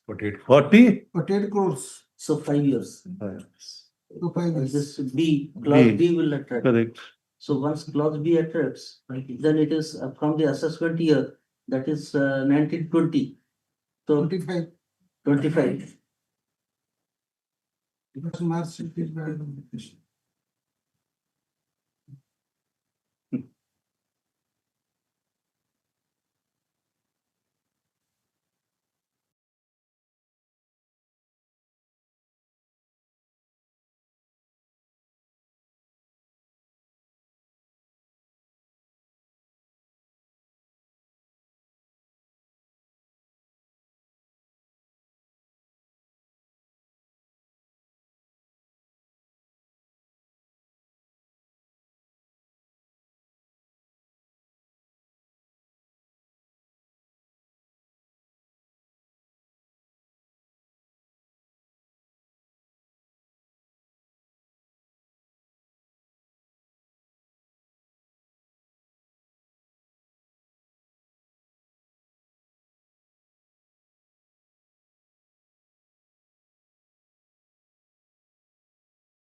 the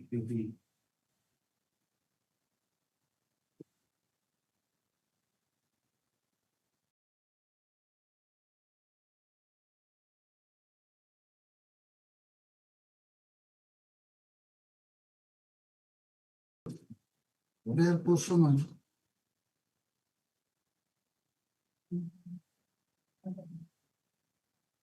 Lecture 3. In prayer it has been mentioned. Yes. In my prayer portion of the writ petition is mentioned. Order dated 24/6/2025 that annexure 3 is under challenge. And 148 notice one.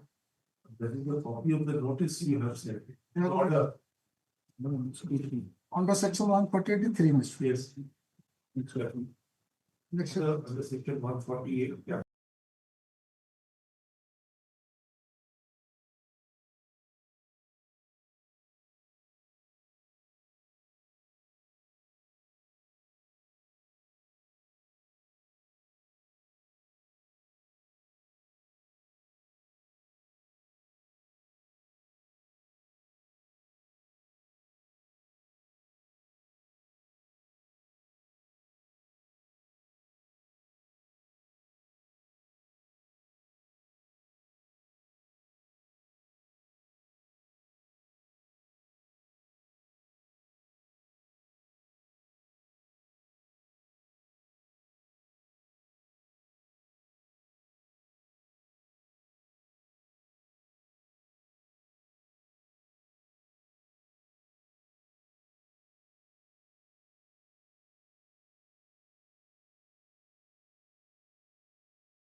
Item 21.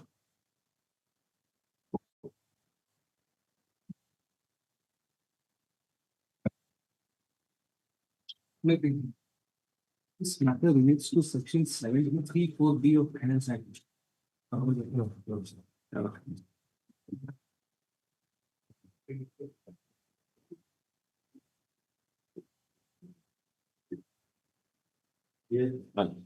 Item 22. Lordship, item 22 is related to non-constitution of GST tribunal. Both the items. Yes, Your Lordship.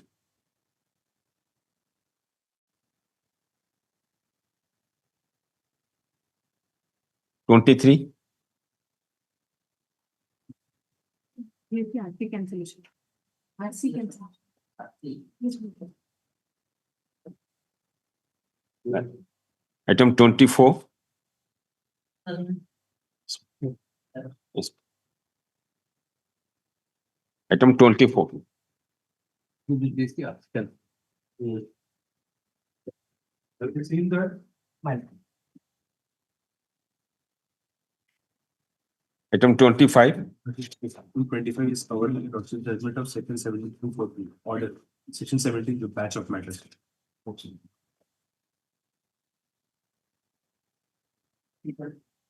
No, this, Your Lordship, this is service tax 73(4)(b). Yes, that AP content matter, Your Lordship, we have given them. No, there is another batch of matters of the same SSC that we have given the memo for listing. Obligation. Item 26. That's RC cancel matter. Have you given it to the other side? No, they are not giving it. That's correct. Yes, have to be seen. Yes.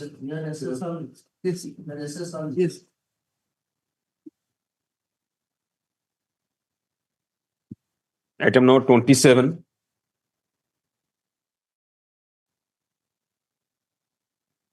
Lordship, and for the respondent, Lordship, remember, last occasion, bachelor degree is equivalent to Sastri. That is the matter before Lordship. Lord, they have already dismissed in every corner. Supreme Court was also dismissed. Now, Lordship, can you have a glance? Data part. Smrutireka Misra as well as Smrutireka Biswas case. My Lord has held that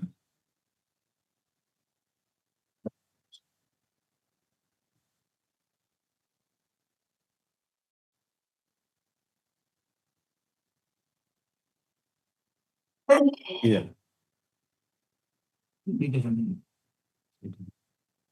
What is this? my Lord, We do not know what was the issue there. We do My not know issue- that simply a one line order that the. issue is my Lord. I am the respondent. I succeeded on honorable single judge. Thereafter, the state government filed this appeal challenging whether the bachelor degree is equivalent or not. That is the sole question, my Lord. Lordship, I am the respondent. Let the state government make.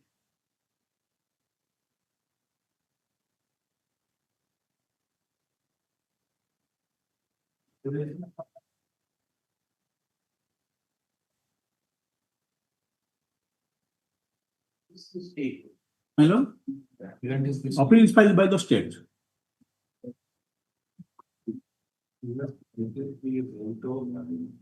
Try to behave and want to project this. Yes, my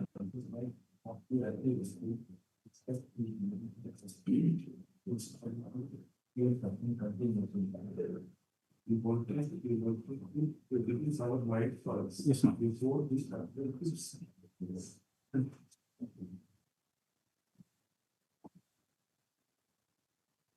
Yes, correct. He has argued his part. Yes, my Lord. The issue is. Only Sastri equivalent to this, that's the only thing. Yes, that equivalency is purely based on the 1979 letter issued by the central government. And even the declaration not been made by the state government. And so far as the equivalency for the purpose of employment is concerned, my lord, in 2019 Supreme Court, the Honorable Apex Court also have held that it is the employer's prerogative who has to declare a particular certificate as equivalent or not. Even there is no declaration by the university. So, Lordship, I'm just thinking about the governor has issued an order which says that the Shastri would be equivalent to a bachelor degree. The Department of Transport says that the Shastri degree will not be considered as a bachelor degree. What would happen? Can a department, as the Supreme Court, according to you, says that it is the employer who has to think about it. And can he say, once there will be an order by the governor, it has to come up with the notification or a gadget, and that would be invariably applicable to all. If the High Court has declared or passed a judgment, or the Supreme Court has declared a judgment, then it might even where the department defies that order because it's a law of the land under Article 141. But the judgment my learned friend is referring to, that is purely based on a 1979 circular that it is intimation that it is equivalent, but that is neither intimated to the state government. That is even not a notification. There is no declaration. That is what I am saying now. The central government letter, which has been relied on in judgment of Let us consider the bachelor degree obtained from university or the University of say Tamil Nadu. Yes. And the government of Orissa, when he wanted to review, says that any bachelor degree from the University of Tamil Nadu will not be recognized. And it will be tough. But he has a bachelor's degree and simultaneously he has a degree of Shastri. Why his application was not considered, and in fact, he was not found eligible because he could not fulfill the required percentage of mark as required for the graduation. Okay. So if he says that the Shastri is also equivalent to graduation, in the Shastri, if he has acquired the requisite percentage of marks, yes, then why his candidature? That we understood. That is why I said to satisfy. He take a route, different route. Then he has to satisfy that there is a declaration of equivalence. He says he has relied on a judgment. The Supreme Court has said that Shastri is akin or equivalent to a graduation. But nowhere the Supreme Court has said. But let him produce that judgment. This is what he relies on a judgment. And this is a judgment in case of Anita. What is this? Aparna Sinha.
My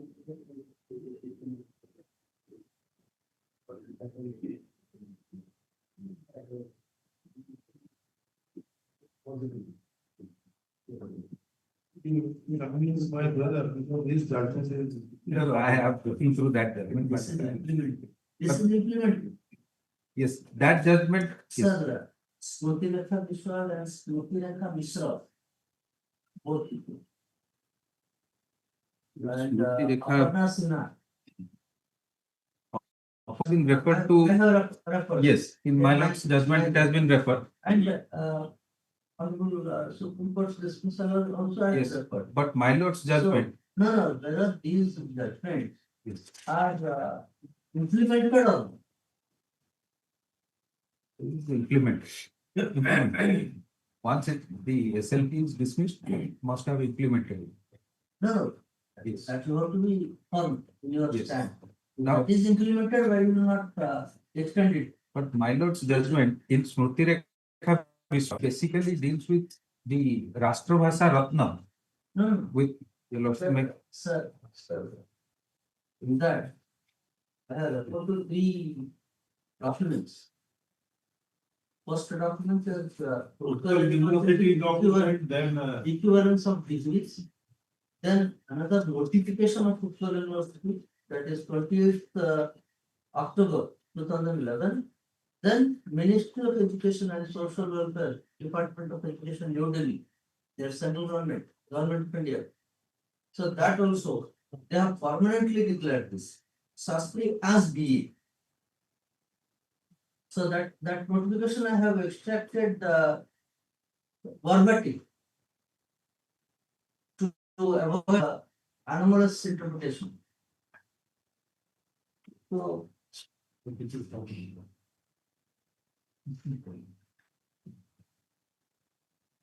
So lordship will kindly see para 6.1 of that judgment of Smriti Rekha Vishwa. And yes, that is not the only document which I have. Yes. Other documents also I have. If your lordship will look at that document, Odisha Rashtrabhasha. the Utkal University through Deputy Registrar Special, right, document dated so and so has declared as follows. Lord, may kindly see the name of the university. 168, the column. Odisha Rashtrabhasha Parishad Puri.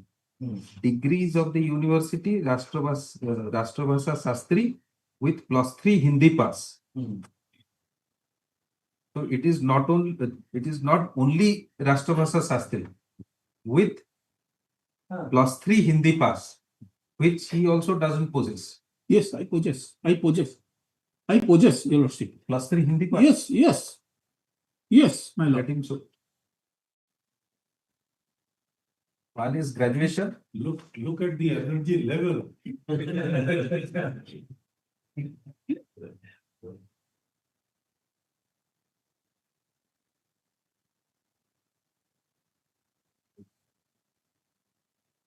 What to do, sir? I leave it to All these documents in harmony equally.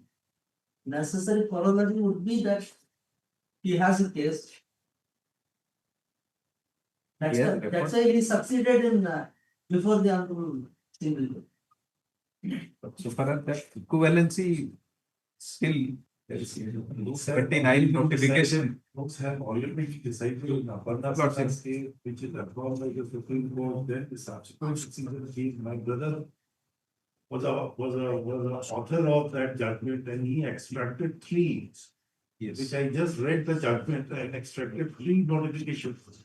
And all these notifications are suggestive of that the Shastri has to be taken as equivalent to graduation. And now, once he fulfill all the conditions, then in that event, he may not have acquired that particular requisite percentage of mark in the regular graduation course. Yes. But if another graduate degree is also there, then in that event, there is no difficulty. Say one has graduated in an economics, and then he wanted to graduate again in a sociology. Is there any bar? There is no bar.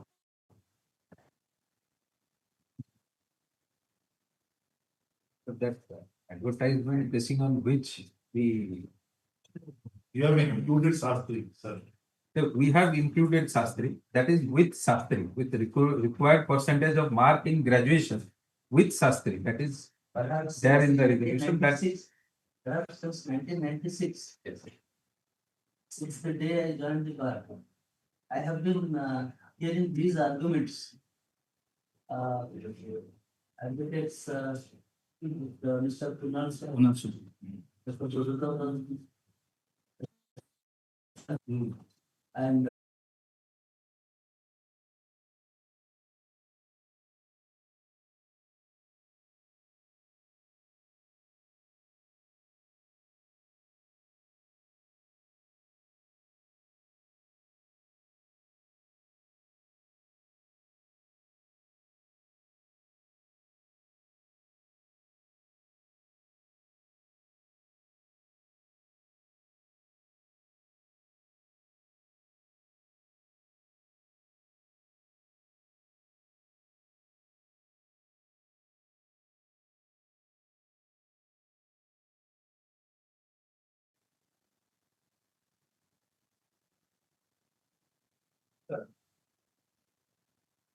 For The respondent. wait for the appellant. And for the applicant. What? You are a back. Hello.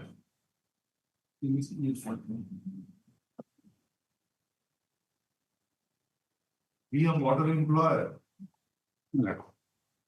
Be a model employer. Yes. Do not chase the employees. That's why I'm saying. What is the matter? My lord, husband of the read petitioner, my lord. He was working as a PO for us. My lord. And posted in 2014. 14, my lord. She is running No, my lord. after you from 2014. No, my lord. Thereafter, my lord, the husband of the petitioner, my lord, filed a read petition in the year 2016. And the read petition was disposed of at the stage of fresh admission with the direction to consider his representation. And as per my lord, direction of the Honorable Court, that the husband of the petitioner was my lord, paid around 17 lakhs of more. And again, my lord, the present read petitioner, who happens to be the wife of the my lord, deceased employee, filed the read petition, second read petition. That has been paid, and the present read petitioner, who happens to be the wife of the deceased employee, filed the second read petition in the year 2018, arising out of this appeal is my lord filed. And in the so the original employee he died. He died. When 2017 or April? After 2016, my lord. Yes. And 2018, my lord, the present read petitioner filed the deed. And during pendency of the deed, my lord, she was paid 1 lakh some odd, my lord, towards my lord, interest on gratuity. Single judge, you should kindly see, I have quoted the order in the date chart, my lord, at page 4, my lord. 70. She's living 2,44,000. Yes, that is there. And honorable single judge held that she is, my lord, entitled for the interest on the gratuity and towards provident fund of the bank, my lord, bank's contribution. And it amounts to 2,44,000. But honorable single judge, when my lord passed this interim the order, my lord, 5 lakhs also paid. No, 5 lakhs has not been paid. That is under challenge before this. No, 5 also imposed. 5 lakhs also imposed. And my lord, the fact remains that when this amount of rupees 1,04,9,000 has been paid, and the affidavit was filed by the read petitioner and the reply was filed by the bank, honorable single judge did not take note of that those affidavits that she has received 1,09,000 towards my lord, interest on gratuity, and passed this improvement order that the lump sum amount of rupees 5 lakh is by the bank. That is only my lord condition. My lord, what I humbly submit, my lord, Even if, my lord, the petitioner is entitled only for 2,34,000 sub. Okay. My lord. The fact of the case is What compensation of 5 lakhs? because bank has not confirmed the staff at due time. Because non-confirmation, you are deprived of bank's contribution, pension, as well as The employee during his lifetime, did not come forward and simply challenged it, and he received the entire amount. my lord. Last time also you, my lord, put the question to me. Was paid. Yes, sir. And then when you claim for 2,44,000, quantifying that, okay, the court will grant a No, that is not correct. compensatory cost. That is area salary. Whatever salary they have given 14 lakhs, that is actually not as per the calculation sheets provided to accept it. The only 2 lakhs come out about the area salary, then provident fund, bank's contribution 2 lakh something, then provident gratuity with interest. Total comes more than 5 lakhs. So honorable court has given lump sum amount of 5 lakhs as compensation as per the. Can he grant the compensation? Under what circumstances? So this is Either to ascertain, calculate the amount on each of Yes. them. If there is an entitlement, why less amount? Yes, calculation sheet has been provided to bank, they have accepted it by writ petition, chapter 6, page 16. Area salary. Where is the writ petition? Writ What is petition. the prayer in the writ petition? If you can have glass to the my lord. Page 10, Shows annexure 1, my lord.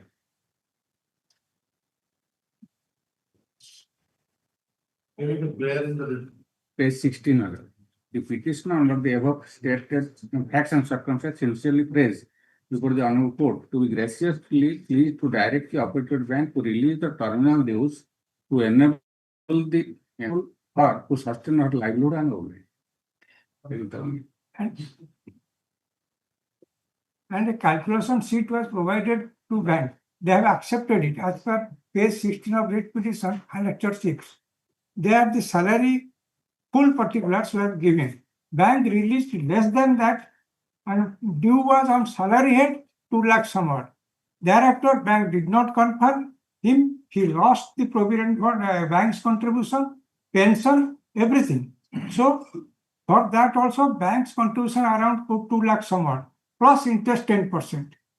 Like this, it's more than 6 lakhs.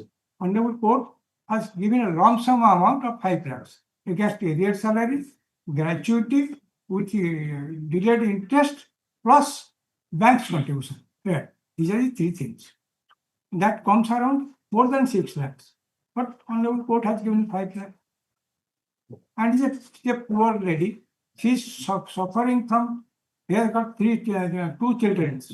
And the money which he has got, 17 lakhs, you are divided into through 3 parts.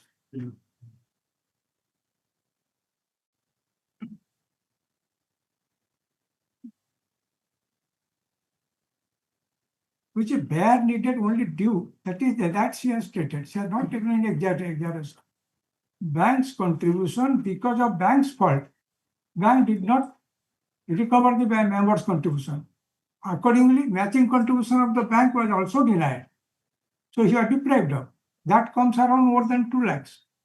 2 lakhs somewhat. And that to the widow, she is striving hard to maintain the family. And bank is a mighty organization. Huge amount of profit. If some lakhs give to the needy family or needy families. Your contribution was not also there in the PF account. Because that is that I'm not telling that. No, I'm you telling will bank not pay your part of the obligation. that you wanted the bank to. No, my lord, that is bank's discharge fault. his part of an That obligation. is bank's fault. Bank did not confirm. If I would have been confirmed, then my contribution would have been there, matching contribution would have been there. And why bank did not confirm, that is not that is not explained.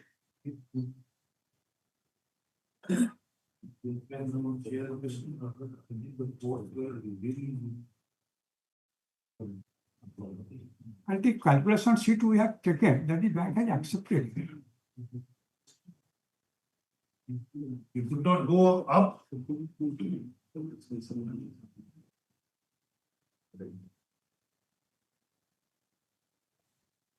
could not go up against the first order.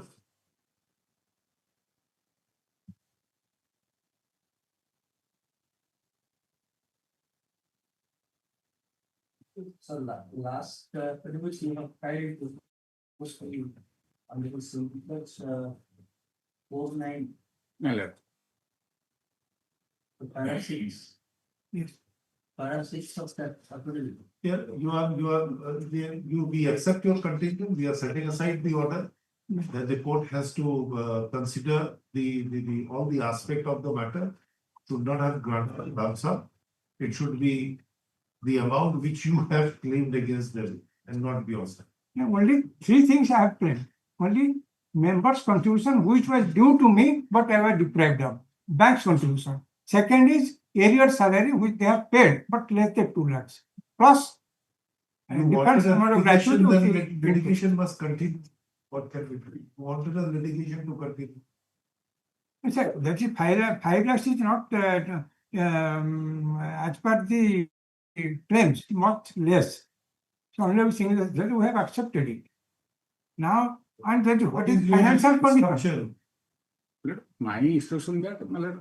You are agreeing for 2,44,000. Yes, ma'am. Out of which 1 lakh has already been paid. You are No. Besides 1,09,000. 2,44,000. 2,44. That is the only because honorable single judge. What is the difference? 1 lakh something. No, 2,60,000.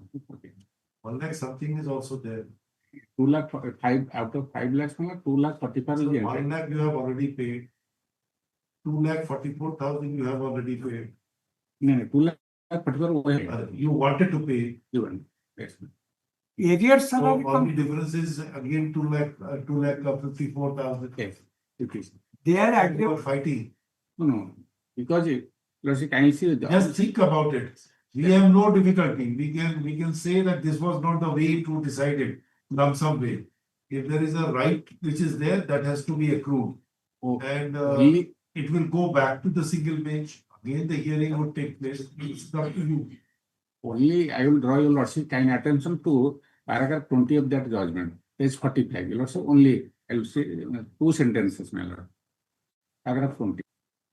It is now unequivocally established that petitioner is entitled to receive both interest on the delayed payment of gratuity as well as compensation for the PF account which has been wrongfully. Which page? Internal page? Internal page 45.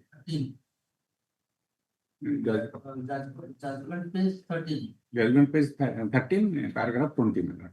Yes. It is now unequivocally established that the petitioner is entitled to receive both interest on the delayed payment of gratuity as well as compensation for the PF account which has been wrongfully withheld. That means, my lord, honorable she just held that she is entitled for delayed payment gratuity interest and This is what you have already paid 1 lakh rupees to. No. Besides that, my lord, this is the amount. So when honorable single judge held that on these two grounds, I have to pay 2,44,000 as per his calculation, but lump sum This is the interest at the rate of 10%. No, she has accrued interest, including interest, it is, my lord, 24,000 some odd, and towards 2,30,000. No, that is not So correct. it comes to 2,34,000. They have paid less gratuity. So that amount has been calculated. Over that, they have to pay 10% simple interest as per section 7A of the Gratuity Act. For the day he was eligible, that is not 14. This is 25. So all these things are between more than 5 lakhs, say 5 lakhs. And No, it is arrear not, salary it is is more not than- that her appeal is this. My lord, this is the appeal by the bank, my lord. A bank has, that is in responsible submission. He is resisting that 5 lakh which is given, even on a very moderate amount, which she has also accepted, not going for that. But that's why he is arguing that 5 lakh, it should have more. Now I am happy with the 5 lakhs. I do not want anything. And That is what. kindly see the But honorable condition of single the judge family. held that He would do. What is about she's staying in a one-room thatched house. What you did for 17 lakhs of rupees? It was divided into 3 parts as per the bank scheme. children, they were 6 lakhs each and distributed for a period. They are your children. That is there. Your children. But So only they got the money. 1/3 is left out for her software What existence. about your children are also there? Yes. And there are certain laws in place. No, I'm not. I'm telling. I'm not. I believe so. There's No, a I'm not. petition- I'm not. petition of My Lord, kindly consider. senior. I'm only telling if possible lawfully, let them give. I don't want anything extra. Area salary, they have paid less, 2 lakhs. Bank contribution, 2 lakhs. Think about it, 5 lakhs you are fighting for your arm. Poor lady. What it will be God bless. Just think about it, nothing more than that. It will really continue with the litigation, nothing more than that. We will definitely, we can set aside that you will have to calculate the amount. You can't leave it in this way. We don't know where it will head. It will be heading towards a further litigation. That is why I considered that to the effect that 2,40,000 bank They is are not ready. agreeing on, And they are not agreeing on that. 3 heads. One accepting area the- salary, they have paid less. accepting the order of the honorable single judge, the bank is not ready to pay this end. On accepting the order of honorable single judge, that she is entitled for interest as well as the PF. This is the calculation. She has given by over affidavit and that I do affidavit. not know, I do not know that the bank, when the single bench has done that, will have to set aside the order and then revert it back. Let them decide on that. This will give another lease of life to the litigation. That is what thinking of, that the bank engaging a lawyer of your stature and then consider this. And this is a case only purely pro bono for me. I don't take a single person because of the Don't court. say, now the right has come. I do not want to make any comment on this. That the person after the retirement is challenging that I should have been regularized from the retrospective. I do not want to go into that aspect. I may be bothered to make a mention before your lordship. Item 32. Think about it. We are fixing this matter on next Monday. Impress upon the bank what to do. And if they want to fight. Item 32, my lord, may I pray? Item 32 an urgent matter. Then matters that. By- Let us. No, give not 5 minutes of not time. today. I am not praying for today. Any date by By by 20. meeting, after that meeting, if I come. No, I'm ready. by 25th, by 25th tomorrow day after tomorrow.